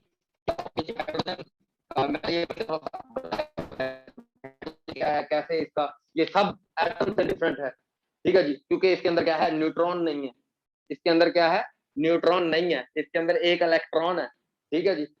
ये किस तरीके से डिफरेंट है। और क्या, हाइड्रोजन के 2 एटम मिलकर, हाइड्रोजन दुनिया का एक वाहिद एक ऐसा एटम है जो अपने मास से ज्यादा एनर्जी प्रोड्यूस कर सकता है। हाइड्रोजन आपका दुनिया का वाहिद एक ऐसा एटम है जो अपनी मास से ज्यादा एनर्जी प्रोड्यूस कर सकता है। सूरज की सरफेस के ऊपर यही तो हो रहा है, थर्मोन्यूक्लियर फ्यूजन, 2 हाइड्रोजन के एटम मिलकर एक क्या कर रहे हैं, हीलियम का एटम बना रहे हैं। तो हाइड्रो न्यूक्लियर थर्मोन्यूक्लियर फ्यूजन के जरिए से आपका जो है ना ये सारा मामला, हाइड्रोजन बड़ी इंपॉर्टेंट है, हीलियम बड़ी इंपॉर्टेंट है, ये स्विमर यूज कर रहे हैं, उसके बाद बैलून में यूज हो रही है, और ये नॉन फ्लेमेबल है, ठीक है जी। अब जब आप ये हाइड्रोलिसिस वाला, इलेक्ट्रोलिसिस वाला प्रोसेस करोगे ना, इलेक्ट्रोल, और ये वाटर साइकिल को क्या कहते हैं, ये वाटर साइकिल की तरह, ये हाइड्रो सफेयर है ये आपकी, हाइड्रो साइकिल है ये आपका, हाइड्रो, क्योंकि हाइड्रोजन है, हाइड्रो साइकिल है आपका, ठीक है। ये भी आपसे वर्ड आ जाते हैं पीपीएससी में, क्योंकि उन्हें पता है हमारी यानी वीक बैकग्राउंड के, हमारी साइंस की, तो उसने वो कहता है कि क्या एक कंपेटिटिव एग्जाम में आने वाले ने अपनी उन वीकनेस को कम किया है, उसने अपने आप को इंप्रूव किया है कि नहीं। अगर किसी ने साइंस अपने पूरे एकेडमिक बैकग्राउंड में नहीं पढ़ी तो क्या उसने इंप्रूव किया है कि नहीं, बस ये चीज होती है। तो अच्छा जी, उसके बाद हम बात कर रहे थे अब सॉलिड से लिक्विड में जाने को क्या कहते हैं आप, सॉलिड से आपने लिक्विड में गए, इसको क्या कहते हो आप, सॉलिड, सॉलिड था, सॉलिड से आप लिक्विड में गए, इसको क्या कहते हो, कंडेंसेशन, कंडेंसेशन कहते हो। गैस से लिक्विड में आने को कंडेंसेशन कहते हो। 3 आपके प्रोसेस है, देखो ये हमें क्यों नहीं याद होते, 3, एक है एवेपोरेशन, क्योंकि हम डेली लाइफ में देखते नहीं है। उसके बाद दूसरे नंबर पर कंडेंसेशन, और उसके बाद आपकी सब्लिमेशन। इन तीनों प्रोसेस को डेली लाइफ में बार बार देखना चाहिए, 2-3 दिन। तो वेपोरेशन तो हमने अभी बात की, हीट एनर्जी एवेपोरेट होगी, ठीक है जी। सब्लिमेशन, जब गैस दोबारा लिक्विड में कन्वर्ट हो जाती है, जब गैस दोबारा लिक्विड में, अब जैसे ऑक्सीजन है, ऑक्सीजन को आपने एक सिलेंडर में डाल दिया, ठीक है जी, और हाइड्रोजन एक सिलेंडर में डाल दिया, उसके ऊपर प्रेशर दिया, वो दोबारा पानी में कन्वर्ट हो जाएगी, वो दोबारा पानी में कन्वर्ट हो जाएगी। इस तरीके से हाइड्रोजन के 2 एटम और वो मिलाकर आपने क्या कर लिया जी, पानी बना लिया, ठीक है जी। इस तरीके से गैस को दोबारा भी लिक्विड में कन्वर्ट किया जा सकता है, और इसको क्या कहते हैं, कंडेंसेशन, कंडेंसेशन कहते हैं, जब व्हेन गैस को लिक्विड में कन्वर्ट करने के लिए, गैस को लिक्विड में। और सब्लिमेशन क्या होती है, सब्लिमेशन आपका कोयला, हाँ, तो जब आपका लिक्विड डायरेक्ट, सॉलिड आपका डायरेक्ट गैस में कन्वर्ट हो जाए, सॉलिड आपका डायरेक्ट गैस में कन्वर्ट हो जाए। कोयला क्या है आपका, कोल, एक कोल होता है, एक चारकोल होता है, एक चारकोल होता है, एक कोल होता है। कोल होता है आपका ये जो आपके जमीन के नीचे फॉसिल की वजह से, प्लांट्स की वजह से जो, और जमीन के ऊपर जो इतना प्रेशर पड़ा हुआ है, इसकी वजह से जो है ना कोयला बन जाता है निचली जगह, इन इन वजूहात की वजह से। और चारकोल जो है ना, ये मैन मेड कोयला, ये मैन मेड है, ये नेचुरल है। मैं ये लेकर नहीं आते हम शीशा पीने के लिए, कोयला लोग यूज करते हैं, उसके ऊपर ऐसे रखे होते हैं कोयले शोयले, वो ये आपके पास नेचुरल है। अच्छा, क्या बात कर रहा था? हाँ, सब्लिमेशन। यानी सब्लिमेशन क्या है? कोयले को जलाया, जलाकर डायरेक्ट सॉलिड, डायरेक्ट किस में कन्वर्ट हो गया? गैस में कन्वर्ट हो गया। सॉलिड डायरेक्ट गैस में कन्वर्ट हो गया। ये डेली लाइफ में हम देखते हैं, डेली लाइफ में हम देखते हैं कि सॉलिड डायरेक्ट, इसे क्या कहते हैं? सब्लिमेशन। बार बार 2-3 बार ऐसे इसको सोचोगे, कोयले को लेकर जलाओ, खुद देखो यार वाकई ये आपका डायरेक्ट। और 2-3 एग्जांपल लो। इस तरीके से चीजों को जो है एवापोरेशन, कंडेंसेशन और भी बहुत जगह हो रही होती है। आपका पूरा वाटर साइकिल इस एवापोरेशन कंडेंसेशन के ऊपर जो है वो बेस कर रहा है। ठीक है जी। आपका जो ये आपके क्लाउड बने हैं, ये आपके क्लाउड जो बने हैं, ये आपकी क्या है जी? ये आपकी कंडेंसेशन है, ये कंडेंसेशन है। आपकी क्लाउड जो बन रहे हैं, ये दैट इज कंडेंसेशन। आपका जो है गैस लिक्विड में कन्वर्ट हो रहा है।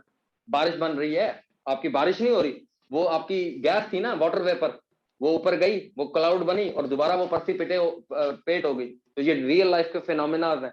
इनको देखो, बार बार ऑब्जर्व करो, इनके मतलब सवाल बहुत पूछता है। एवरीडे साइंस अगर कवर करना चाहते हो। गेम ये कितने दिन की है? गेम ये 4 से 5 दिन की है। गेम ज्यादा नहीं है, लंबी गेम नहीं है, लेकिन 4 से 5 दिन दिमाग का कबाड़ा हो जाएगा। दिमाग का कपड़ा, पूरा दिमाग लगाना पड़ेगा, पूरे दिमाग यानी नट पूरा खंगालने पड़ेंगे, कहां कहां से चीजें ढूंढनी पड़ेंगी, और रियल लाइफ के फैक्ट के साथ उसको मिलाना, यानी बड़ा काम है।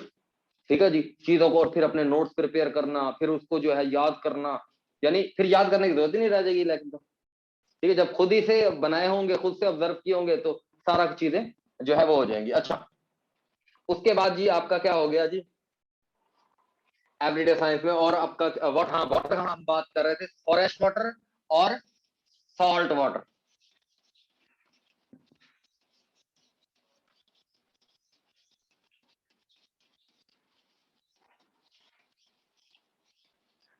फ्रेश वाटर और सॉल्ट वाटर, आपने देख लिया कि आपके पास फ्रेश वाटर तो बहुत कम है, फ्रेश वाटर बहुत कम है, और आपको फ्रेश वाटर की जरूरत भी बहुत ज्यादा है। एक सलाइन वाटर है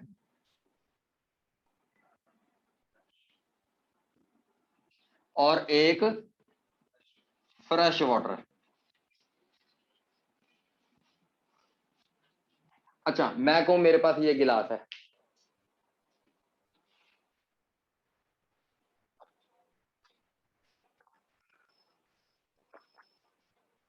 अच्छा मैंने कहा ये मेरे पास गिलास है, इस गिलास में है पानी,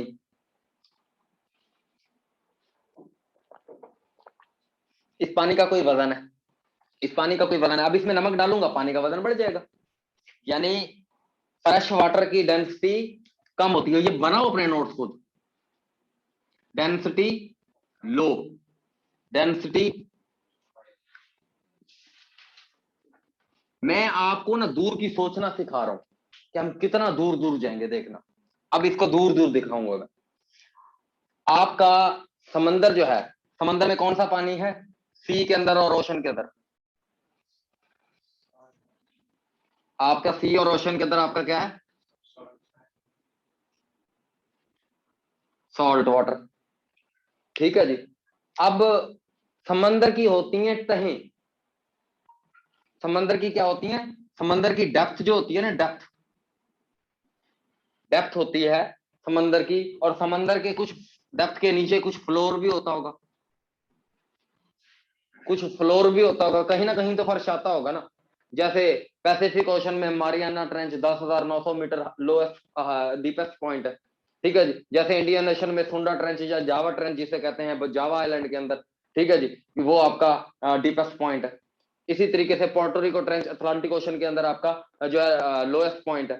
ठीक है जी। इसी तरीके से आपके जो है डीप लेक जो है वो उधर है आपका लोएस्ट पॉइंट आर्टिक सदर्न के अंदर। यानी डिफरेंट टाइप के आपके डीपेस्ट पॉइंट है पानी के अंदर भी, पानी के अंदर भी। पानी के अंदर आपके क्या है, डीपेस्ट पॉइंट है। यानी अब मैं कहूं मेरा समंदर है, ये मेरा समंदर है, ये इसकी टॉप लेयर है, ये बाकी इसकी बॉटम लेयर है। ये पानी की टॉप लेयर है।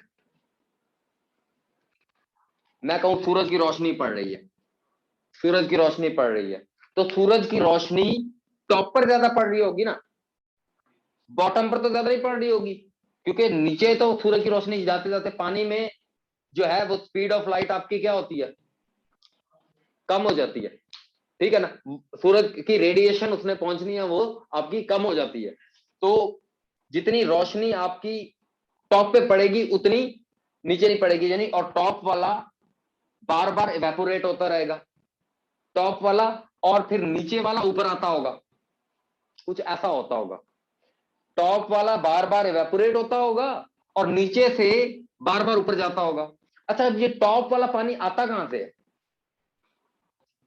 यानी और इसके अंदर ये सलाइन, ये नमक कहां से आता है, सवाल है, सवाल है ना। तो ऐसे सोचना है सवाल, भाईजान इसके जो फ्लोर्स नहीं होते, इन फ्लोर्स में भी नमक होता है। उसके अलावा आपके जो ग्लेशियर होते हैं ना, ग्लेशियर, ये ग्लेशियर क्यों होते हैं जी, ग्लेशियर इसलिए होते हैं कि आपका जो दो तरह के, एक होते हैं आपके माउंटेन्स, एक होती हैं आपकी जो है रॉक्स, ठीक है जी। आपकी रॉक्स कहते हैं उसको जिसके अंदर कुछ ना कुछ मिनरल्स होते हैं, जिसके अंदर मिनरल्स होते हैं उनको क्या कहते हैं, रॉक्स। और आपके माउंटेन क्या होते हैं, माउंटेन आपकी रॉक, इनके अंदर कोई मिनरल नहीं होते। माउंटेन जैसे माउंट एवरेस्ट, K2, इनके ये ना बहुत ऊंची होती है, और रॉक्स आपकी उतनी ऊंची नहीं होती। जब ये इतनी ऊंची होती हैं तो ऊंचे लेवल पर टेम्परेचर क्या होता है, कम होता है। टेम्परेचर जब कम होता है तो वो उसकी वजह से वहां पर जो आपके ये जो आपके वाटर वेपर होते हैं या आपकी जो उधर प्रेसिपिटेशन होती है वो क्या बन जाती है, उधर टेम्परेचर कम होने की वजह से बर्फ बन जाती है, और बर्फ की वहां पर एक पूरी की पूरी तह बन जाती है, जिसे आप क्या कहते हो, ग्लेशियर, जिसे आप कहते हो ग्लेशियर। अब उसके ऊपर जब गर्मी पड़ती है, जब गर्मियों का ज्यादा उसके ऊपर गर्मी पड़ती है, वो ग्लेशियर पिघलना शुरू हो जाता है, और उस माउंटेन की दूसरी साइड से रिवर बन के बहता हुआ आता है। ग्लेशियर से भी रिवर ओरिजिनेट होते हैं ना, ग्लेशियर से भी रिवर ओरिजिनेट होते हैं। और रिवर के अंदर आपका कौन सा पानी है, फ्रेश वाटर। ग्लेशियर के अंदर कौन सा पानी है, फ्रेश वाटर। और वो सारा का सारा पानी आकर कौन कहता है, मौत आई तो मर जाऊंगा, मैं तो दरिया हूं समंदर में उतर जाऊंगा, अहमद नदीम कासमी है। तो ये सारी की सारी चीजें आपकी कहां पर उतर जाती हैं, ओशन के अंदर, समंदर के अंदर। तो वो जो सारा का सारा फ्रेश वाटर है वो किधर जा रहा है, ओशन में और सी में। पहले सी में जाता है, जैसे आपका इंडस, ये इंडस रिवर है आपका, अरेबियन सी में गिरता है। इंडस रिवर आपका किस सी में गिरता है जी, अरेबियन सी में गिरता है आपका। तो फिर उसके बाद इंडियन ओशन से मिलता है। तो अब ये आपके सारे रिवर, आपकी सारा जो ये फ्रेश वाटर है, ग्लेशियर मेल्ट होकर सारा का सारा पानी आपका सी के ऊपर गिर गया, और सी के ऊपर वाली लहर में यानी फ्रेश वाटर होता है, यानी सी की ऊपर वाली लहर में फ्रेश वाटर होता है। और फ्रेश वाटर की डेंसिटी क्या होती है, लो होती है। इसीलिए समंदर के ऊपर कभी बर्फ जमी हुई देखी है ना, समंदर के ऊपर बर्फ जमी हुई देखी है, जम जाती है, ऊपर वाली उसकी सरफेस फ्रीज हो जाती है। आपका आर्टिक रीजन और अंटार्कटिक रीजन जो है ना, अंटार्कटिक और आर्टिक रीजन, अंटार्कटिक और आर्टिक, आर्टिक रीजन है जो आपका नीचे नीचे वाला रीजन है, और अंटार्कटिक रीजन जो ऊपर ऊपर वाला रीजन है। अंटार्कटिक ऊपर ऊपर वाला रीजन साउथ पोल पर और नॉर्थ पोल पर, साउथ पोल पर और नॉर्थ पोल पर आपका -2 डिग्री टेम्परेचर होता है, -2 डिग्री। और जहां वहां पर जो है आपका क्या होता है, बर्फ जमी होती है आपके समंदरों में, समंदरों में। इसीलिए तो रशिया नेविगेट नहीं कर पा रहा होता था, और इसीलिए तो रशिया कोशिश करता था पोलैंड के कब्जाने के लिए। इसीलिए तो रशिया ने जो है ना वो कील कनाल के अंदर जो है वो अपनी ट्रेड को बढ़ाने की, बहुत बड़ी बड़ी बात है, ठीक है जी। तो यानी अंटार्कटिक ओशन और आपकी जो आर्टिक ओशन है, ये दोनों में, दोनों साइड पर आपका जो वाटर का टेम्परेचर है वो क्या होता है, -2 होता है।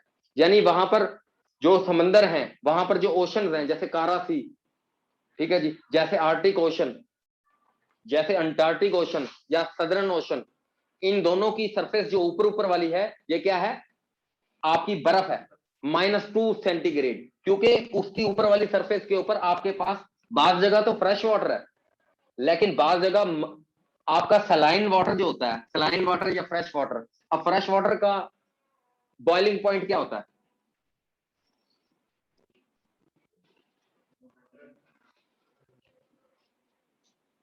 100 सेंटीग्रेड, 100 सेंटीग्रेड, यानी इसको, और इसका कितना होता है सलाइन वाटर का?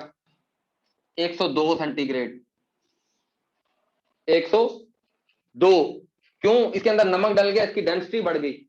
ठीक है, अगर कोई करना चाहता है तो अपने घर में जो है ना, जो है ना, बल्कि अभी वो आएगा पॉइंट। अच्छा, फ्रीजिंग पॉइंट कितना होता है जी?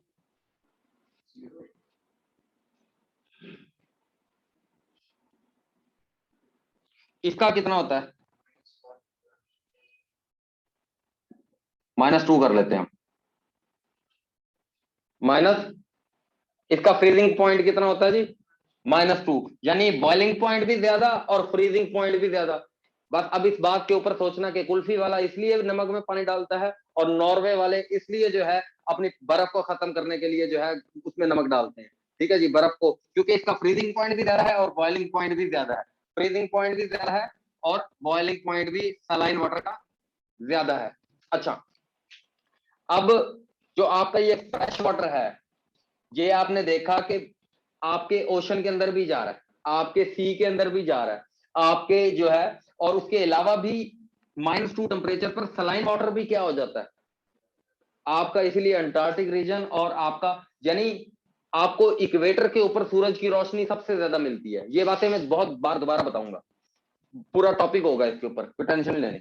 लेकिन मैं चाह रहा हूं कि कुछ बेसिक थोड़ी बहुत ही आपको, आप थोड़ा सा खुद भी सर्च करके रखो चीजों को, ताकि जब मैं पढ़ा रहा हूं आपको अच्छा समझ आ जाए और मजीद बेहतर।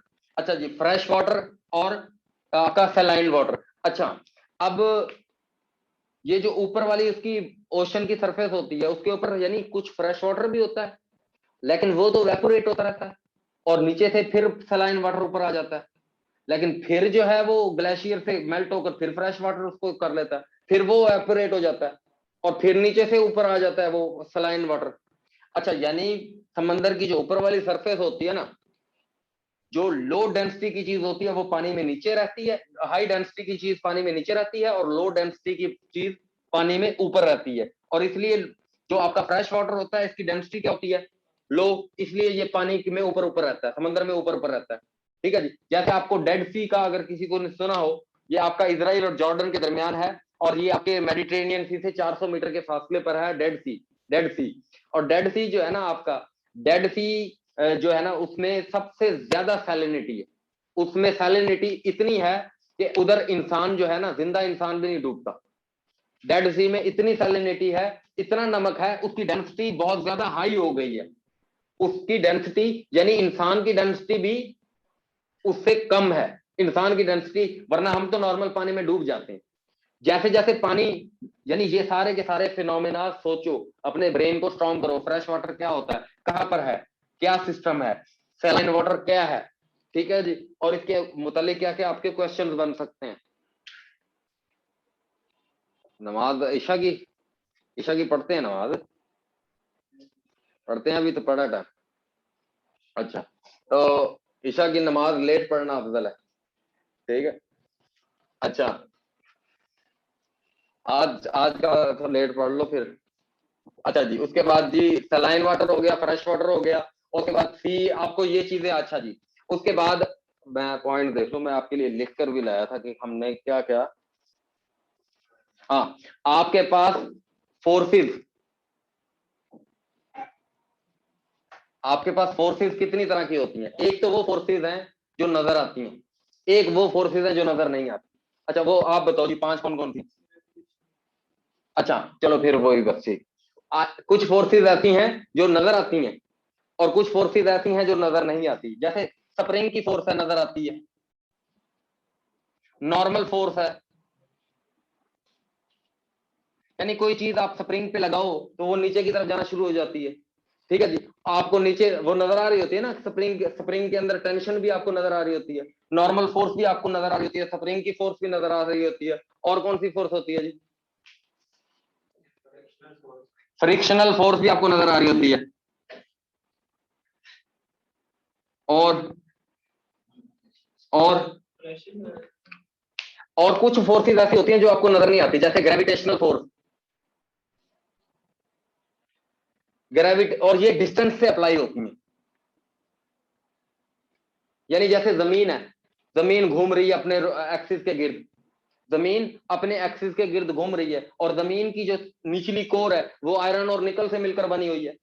जमीन की कोर आयरन और निकल से मिलकर बनी हुई है। जब ये घूमती है, ठीक है जी, 1600 माइल की स्पीड से जब ये घूमती है तो ये एक मैग्नेटिक इफेक्ट पैदा करती है और मैग्नेटिक फील्ड पैदा होती है, जिसकी वजह से इसकी रेज खारिज होती हैं और अपने एक स्पेसिफिक ऑर्बिट अपना बना लेती है। उसमें जो चीज भी होगी उसको अपनी तरफ खींच लेती है। दैट इज कॉल्ड जो है अर्थ ग्रेविटी। इसी तरीके से सूरज अपने मदार में 225 मिलियन या 250 मिलियन में गैलेक्सी के गिर्द अपना चक्कर पूरा कर लेता है ना, यानी वो भी गैलेक्सी के गिर्द अपने मदार में कहीं ना कहीं फासला तय कर रहा है। यानी उसकी भी जो है एक ग्रेविटी है, उसकी भी एक ग्रेविटी है जो कि जो है जमीन से तो बहुत ज्यादा है, यानी जमीन से बहुत ज्यादा है। जमीन जो है वो जुपिटर से 11 गुना कम है। जमीन जुपिटर से 11 गुना कम है और जुपिटर सन से जो है ना 11 गुना ज्यादा है। जो सन जुपिटर से 11 गुना ज्यादा है, ठीक है जी। और सन के अंदर जो है, सूरज के अंदर आपकी जो है बहुत ज्यादा ग्रेविटेशन है, इतनी ग्रेविटेशन कि वो नेपच्यून तक को मजबूर किए खड़ा है कि मेरे गिर्द घूम। इतनी उसकी कशिश शकल है। नेपच्यून से और सन का यहां से जमीन से और सूरज का कितना फासला है? 150 मिलियन किलोमीटर। 150 मिलियन, इतनी ग्रेविटेशन है। अर्थ की उसके हिसाब की ग्रेविटेशन। ग्रेविटेशन होती क्या है ये भी समझ आ गई होगी, बेसिक सा कॉन्सेप्ट, ठीक है जी। यानी जो आपको ना नजर आने वाली ये क्या है? फोर्स है। फोर्स है, फोर्स है, यानी फोर्स लगाकर अपनी तरफ अट्रैक्ट करने वाली ग्रेविटेशनल फोर्स और इलेक्ट्रिकल फोर्स। इलेक्ट्रिकल फोर्स, ठीक है जी। इलेक्ट्रिकल फोर्स यानी आप ये बोर्ड लगे हुए हैं आपके, आप इसके अंदर हाथ दोगे आपको एक फोर्स महसूस होगी, ठीक है जी। या नंगी तार पकड़ ले उसको फोर्स महसूस होगी, ठीक है जी। तो ये इलेक्ट्रिकल फोर्स होती है आपकी। और उसके बाद आपकी जो है इलेक्ट्रोमैग्नेटिक फोर्स भी होती है।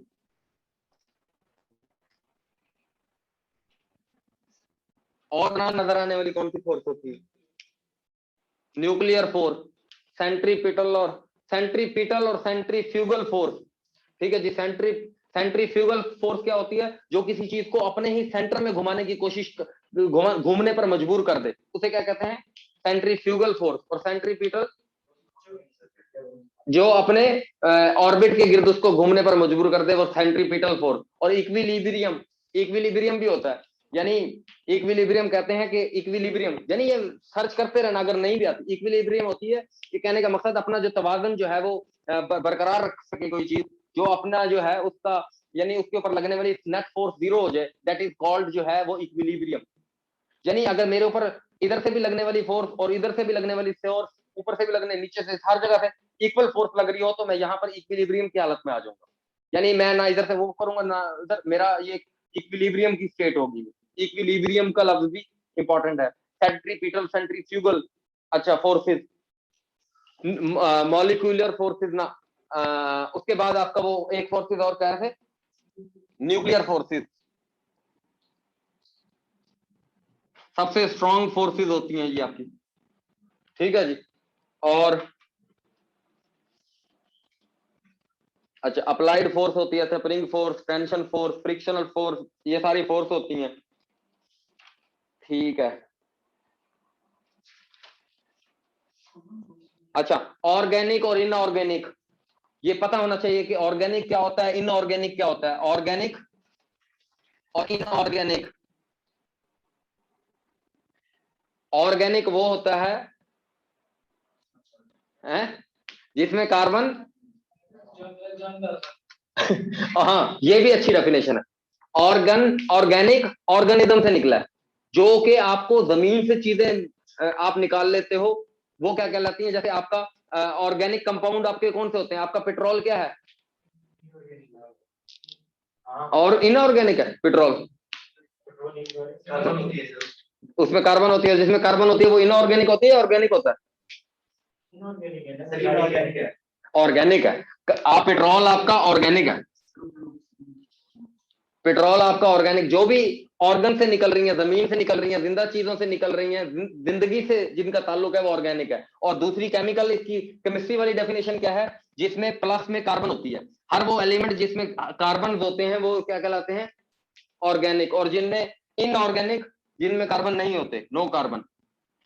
इसको फिर भी चेक कर लेना, ऑर्गेनिक और इनऑर्गेनिक, कार्बन एंड हाइड्रोजन भी। वो कहते हैं इनऑर्गेनिक खाद बनते हैं। यानी ऑर्गेनिक का मतलब ये भी होता है जो ऑर्गेनिज्म से रिलेटेड हो, लेकिन इसकी केमिस्ट्री वाली डेफिनेशन भी हमें इतनी एक आनी चाहिए जो कार्बन से रेलिवेंट होते हैं, जिनके अंदर कार्बन होता है, इतना एक हमें पता होना चाहिए। और हमें दो चार ये पेट्रोल शिट्रोल जमीन से निकलने वाले सारे मिनरल्स ये ऑर्गेनिक मिनरल्स हैं, ठीक है जी। और इनऑर्गेनिक आपका जिनमें कार्बन नहीं होता, जिनमें कार्बन नहीं होता, तो ये इस तरह की चीजें भी आपको पता होनी चाहिए। और जी आपका ठीक हो गया। अच्छा, उसके बाद आपकी देखें जनरेटर क्या होता है, उसके बाद मोटर क्या होती है, आपका इलेक्ट्रिक करंट क्या होता है, flow of electron is called current. Generator क्या होता है, जो मैकेनिकल एनर्जी को इलेक्ट्रिकल एनर्जी को इलेक्ट्रिकल एनर्जी को मैकेनिकल एनर्जी में कन्वर्ट कर देता है। मैकेनिकल एनर्जी को यानी जनरेटर में पेट्रोल डालते हो और बिजली ले लेते हो। मोटर क्या होती है, जो मैकेनिकल एनर्जी को इलेक्ट्रिकल एनर्जी में तब्दील कर देती है, ठीक है जी। मोटर क्या होती है, और जनरेटर की प्रिंसिपल काम करता है Faraday law of electromagnetic induction. Generator और मोटर ये घर में इस्तेमाल होती है ना, पता होना चाहिए क्या है, क्यों है, कैसे है, वाइंडिंग्स क्या होती हैं, ठीक है जी। बेसिक चीजों को, Faraday law of electromagnetic induction, whenever you put a conductor into a magnetic field there is a current, ठीक है जी, वहां पर करंट प्रोड्यूस हो जाता है, ठीक है जी। जब भी आप किसी मैग्नेटिक फील्ड के अंदर क्या करते हो जी, कंडक्टर डालते हो। और ट्रांसफार्मर का पता होना चाहिए, ट्रांसफार्मर एक ऐसा सर्किट वाला है जो फ्रीक्वेंसी को तब्दील किए बगैर इलेक्ट्रिकल एनर्जी को एक सर्किट से दूसरे सर्किट में मुंतकिल करता है, ठीक है जी। Transformer is a static device which convert electrical energy from one circuit to another circuit without changing the frequency, ठीक है जी। ट्रांसफार्मर की यानी बेसिक डेफिनेशन होनी चाहिए कि स्टेप अप करता है, स्टेप डाउन करता है। ट्रांसफार्मर आपके बिजली के इस्तेमाल के लिए बड़े जरूरी है, स्टेप अप करता है, स्टेप डाउन करता है।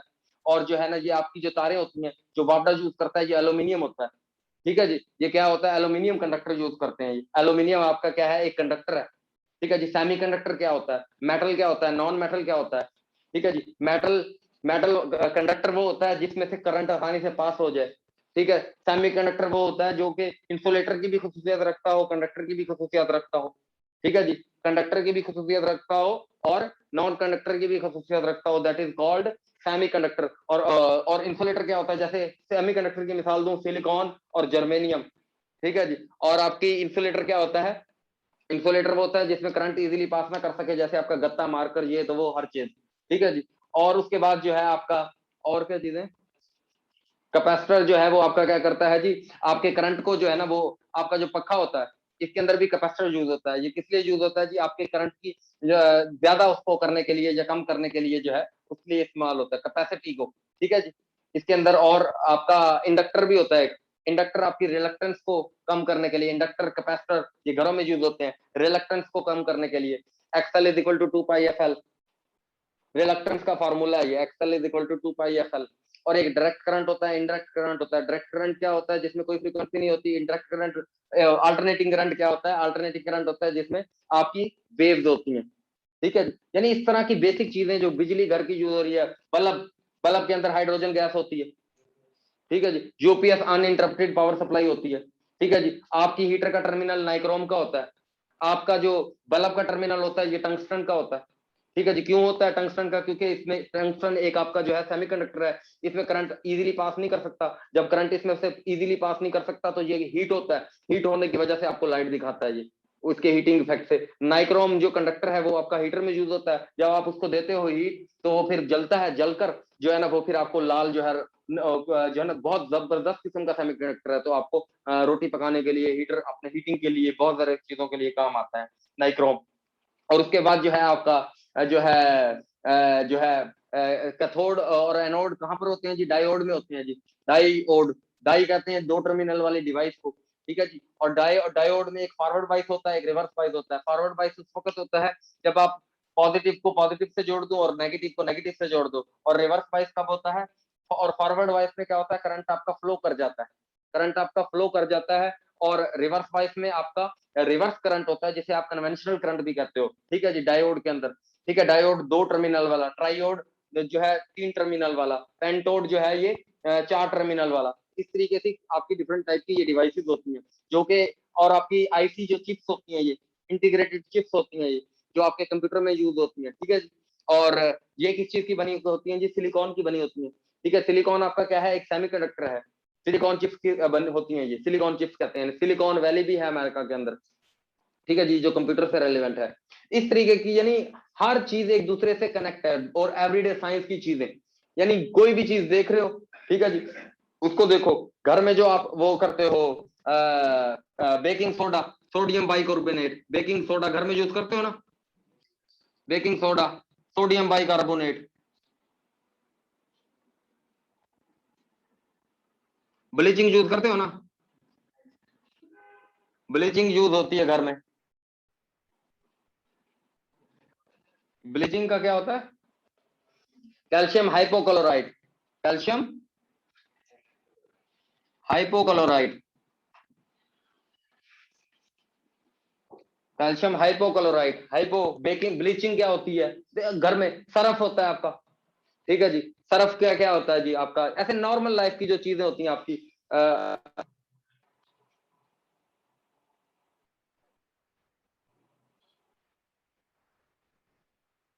हाँ, आराम आराम से, ये जो मेरी बातें हैं इसको दोबारा सुनो, और इनके ऊपर ये मेरा लेक्चर दोबारा सुनो, इसके ऊपर अपने पॉइंट बनाते जाओ कि भाई एवरीडे साइंस का क्या है डायरेक्शन, और इसमें वैल्यू को ऐड करो, इसके अलावा और चीजें इसके अंदर पुट करो, कुछ और लॉज लेकर आओ, कुछ और चीजें लाओ, कुछ एवरीडे साइंस से और रेलिवेंट चीजें लाओ, कुछ और अपनी एग्जांपल्स ऐड करो इसमें, ठीक है जी। और जो है ना, जैसे ब्लीचिंग हो गया, ये हो गया, और आपका वो जो है, आपका मरकरी जो है वो, मरकरी के बारे में देखना, मरकरी आपका क्या है, क्यों यूज होता है थर्मामीटर में डेली, अब बुखार चेक करने के लिए मरकरी का बॉइलिंग बॉइलिंग पॉइंट क्या होता है, और ये लो इसका बॉइलिंग पॉइंट होता है, इसकी वजह से लो बॉइलिंग पॉइंट होता है, और ये आपका लिक्विड भी है, और आपका ये वो मेटल भी है, ठीक है जी। यानी वो आपको एक नजर नहीं आ रही होती इसकी वो, जो है ना आपकी, यानी ये पारा, इसका पारा नजर नहीं आ रहा होता आपको, ठीक है जी, मरकरी का, मरकरी हो गया।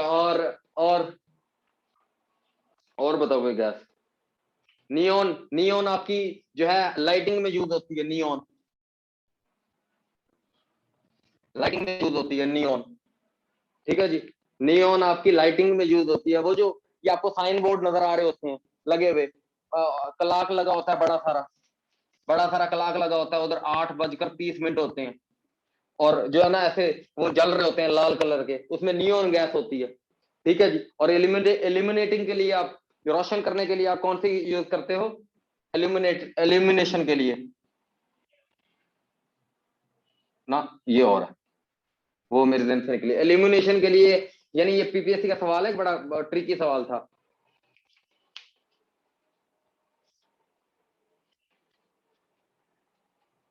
अच्छा, एल्यूमिनेशन जो है, एल्यूमिनेशन एल्यूमिनेशन जो है वो आपकी, जो है एल्यूमिनेशन कौन सी गैस होती है एल्यूमिनेशन? क्या रसूल साहब? ना, नियोन नहीं, वो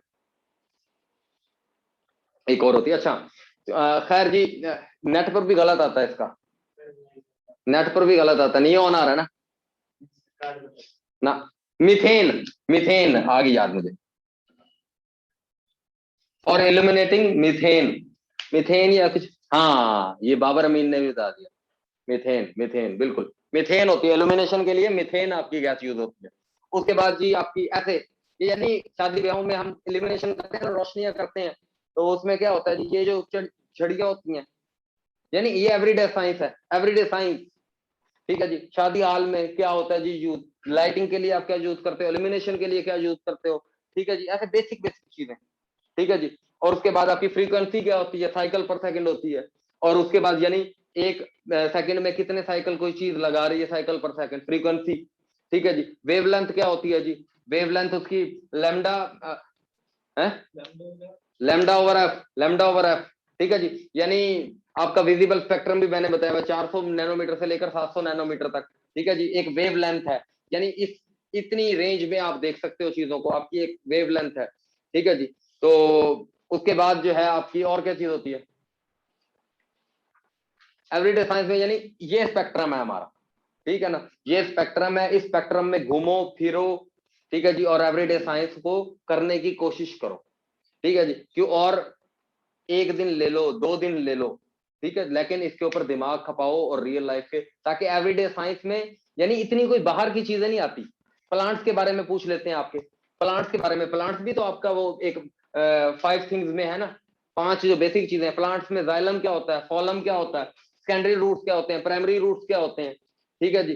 प्लांट की ग्रोथ कैसे होती है, उसकी रूट्स में क्या होता है, ठीक है जी। फोटोसिंथेसिस क्या होता है, सूरज की रोशनी जब सूरज पत्तों के ऊपर पड़ती है, पत्तों के ऊपर पड़ने की वजह से जो है ना वो क्या कर रहे होते हैं, आपकी ऑक्सीजन को दे रहे होते हैं आपको, और कार्बन डाइऑक्साइड को क्या कर रहे होते हैं, अब्जॉर्ब कर रहे होते हैं, ठीक है जी। इस तरीके की बहुत सारी चीजें जो है वो आप photosynthesis, this is called photosynthesis, this is called photosynthesis, आपको पता होना चाहिए। यानी बेसिक बेसिक चीजें करते रहो, मेरे मुंह से भी सुनते रहोगे लेकिन अपने तौर पर भी करते रहो, ताकि ये ना हो कि मैं जब पढ़ा रहा हूं, जब मैं इन चीजों को यूज कर रहा हूं, आपको ये चीजें ही ना पता हो, बेसिक चीजें, ठीक है जी। और ये थोड़ी सी मेहनत करोगे सब कुछ हो जाएगा। मेरे मुंह के ये फोटोसिंथेसिस, ये सारे अल्फाज देखते रहो और इन चीजों को करते रहो। मैं भी इन चीजों को बार बार मेरे किसी ना किसी टॉपिक्स में आपकी रहेंगी यही चीजें, और मैं हल्का हल्का आपको रिमाइंड करा रहा हूँ कि यार देखो ये जनरल नॉलेज पढ़ा रहा हूँ, देखो आज आ गई ना, देखो आज आ गई ना, देखो ना आज आ गई ना। मैं आपको रिमाइंड कराता रहूंगा ये चीजें,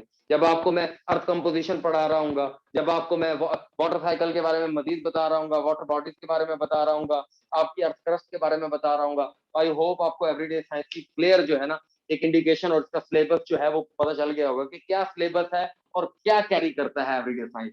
8 मार्क्स हैं, एफआईए में 20 मार्क्स हैं, तो इतनी ज्यादा मुश्किल चीजें नहीं हैं। आप थोड़ा सा सर्च करेंगे, मेरी डायरेक्शन को फॉलो करेंगे, तो इंशाल्लाह you will cover the syllabus of everyday science इंशाल्लाह, ठीक है जी। तो आप टेंशन ना लें, मेहनत करें, मैं भी आपकी वक्तन फवक्तन जो है वो मदद करता रहूंगा इसके अंदर, जितनी भी जिस हद तक जो है मैं इसको कवर कर सकूंगा इंशाल्लाह, मजीद भी मैं कवर करने की। जैसे डाइजेस्टिव सिस्टम मैंने नेट पे डाला हुआ है, ब्लड सर्कुलेटरी सिस्टम मेरे पास रिकॉर्डेड फॉर्म में है, नर्वस सिस्टम भी आपको मिल जाएगा, डीएनए क्या होता है, आरएनए क्या होता है, डीऑक्सी रिबोन्यूक्लिक एसिड, इंसान की जो बेसिक स्ट्रक्चर्स हैं, ये भी बोन्स कौन सी होती हैं जी, आपकी फेमर सबसे बड़ी होती है, टिबिया ये आपकी फीमर कहते हैं, ये जांग की हड्डी जो सबसे बड़ी हड्डी होती है, टिबिया आपकी दूसरी होती है, पटेला कौन सी होती है जी आपकी, फेनिक्स कौन सी होती है जी आपकी, ये फ्लैंजिस जो है आपकी उंगलियों की हड्डियों को कहते हैं, आपके जो है ना मेटाकार्पल और मेटाटार्सल, मेटाटार्सल और मेटाकार्पल बोन्स कौन सी होती हैं, पेल्विक बोन्स कौन सी होती हैं आपकी, ठीक है जी, पेल्विक बोन्स कौन सी होती है, स्कैपुला आपकी कौन सी बोन होती है,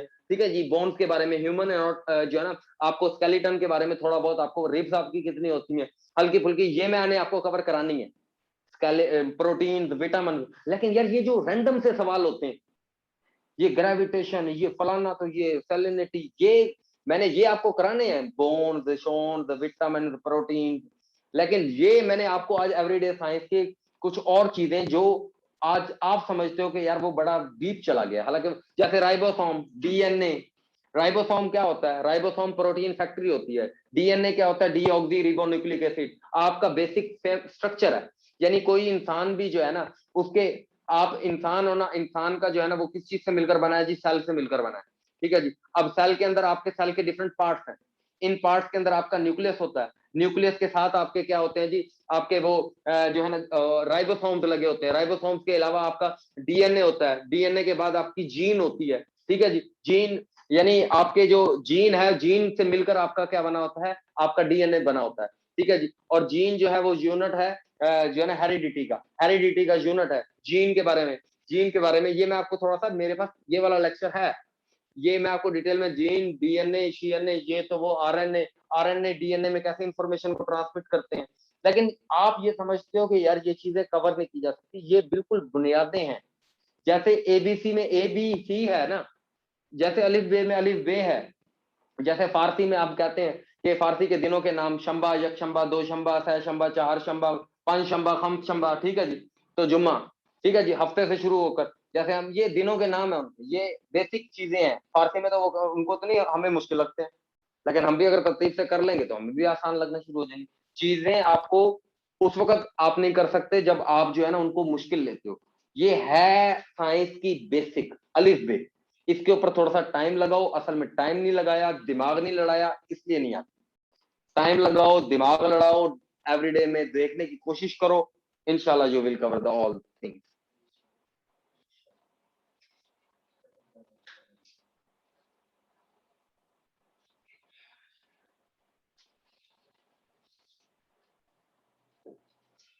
चलें जी, ठीक है जी, ओके ओके।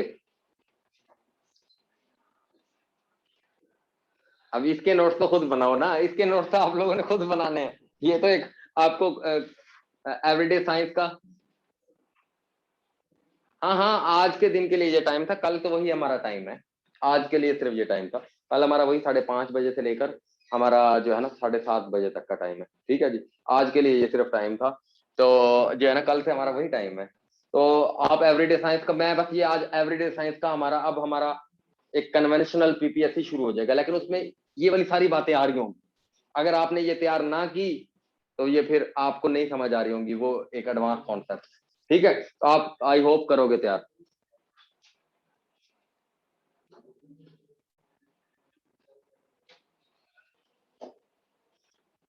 हाँ कल जो है आपको लेक्चर में एडवांस में बता दूंगा कि किस चीज का है। अब हमारा स्ट्रक्चर्ड लेक्चर होंगे। जो आपको ये रैंडम थे लेक्चर, अब थोड़ा सा स्ट्रक्चर्ड होना शुरू हो जाएगा काम।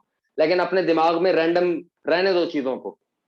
जब तक हम 10 सब्जेक्ट नहीं सोचते, इसमें देखो ज्योग्राफी के पानी, ओशन, ये भी पढ़े, ज्योग्राफी भी पढ़ ली, इसमें एवरीडे साइंस भी पढ़ लिया, इसमें जीके भी पढ़ लिया, इसमें जो है हमने इंग्लिश के भी वर्ड को देख लिए, इसमें बस काफी सारी चीजों को हमने मिक्सअप किया। अपने दिमाग में चीजों को मिक्सअप होने दो, क्योंकि जब पेपर होना है तो 10 सब्जेक्टों का पेपर होना है, एक सब्जेक्ट का नहीं होना। तो फिर ऐसा ऐसा अपने दिमाग में खाने बनने दो, हर सब्जेक्ट के अलग अलग, और मैं खाने बना दूंगा। ठीक है, जीके वाले खाने में ज्यादा भर दूंगा, एवरीडे साइंस वाले खाने को कम कर दूंगा। जिसका जितना है खाने का जितना बनता है उस खाने में उतने जाने दो, लेकिन पहले खाने बनने दो और इनको कंफ्यूज होने दो चीजों को आपस में। ठीक है जी, ओके। नहीं नहीं, ओके होंगे अब। ओके, अल्लाह हाफिज।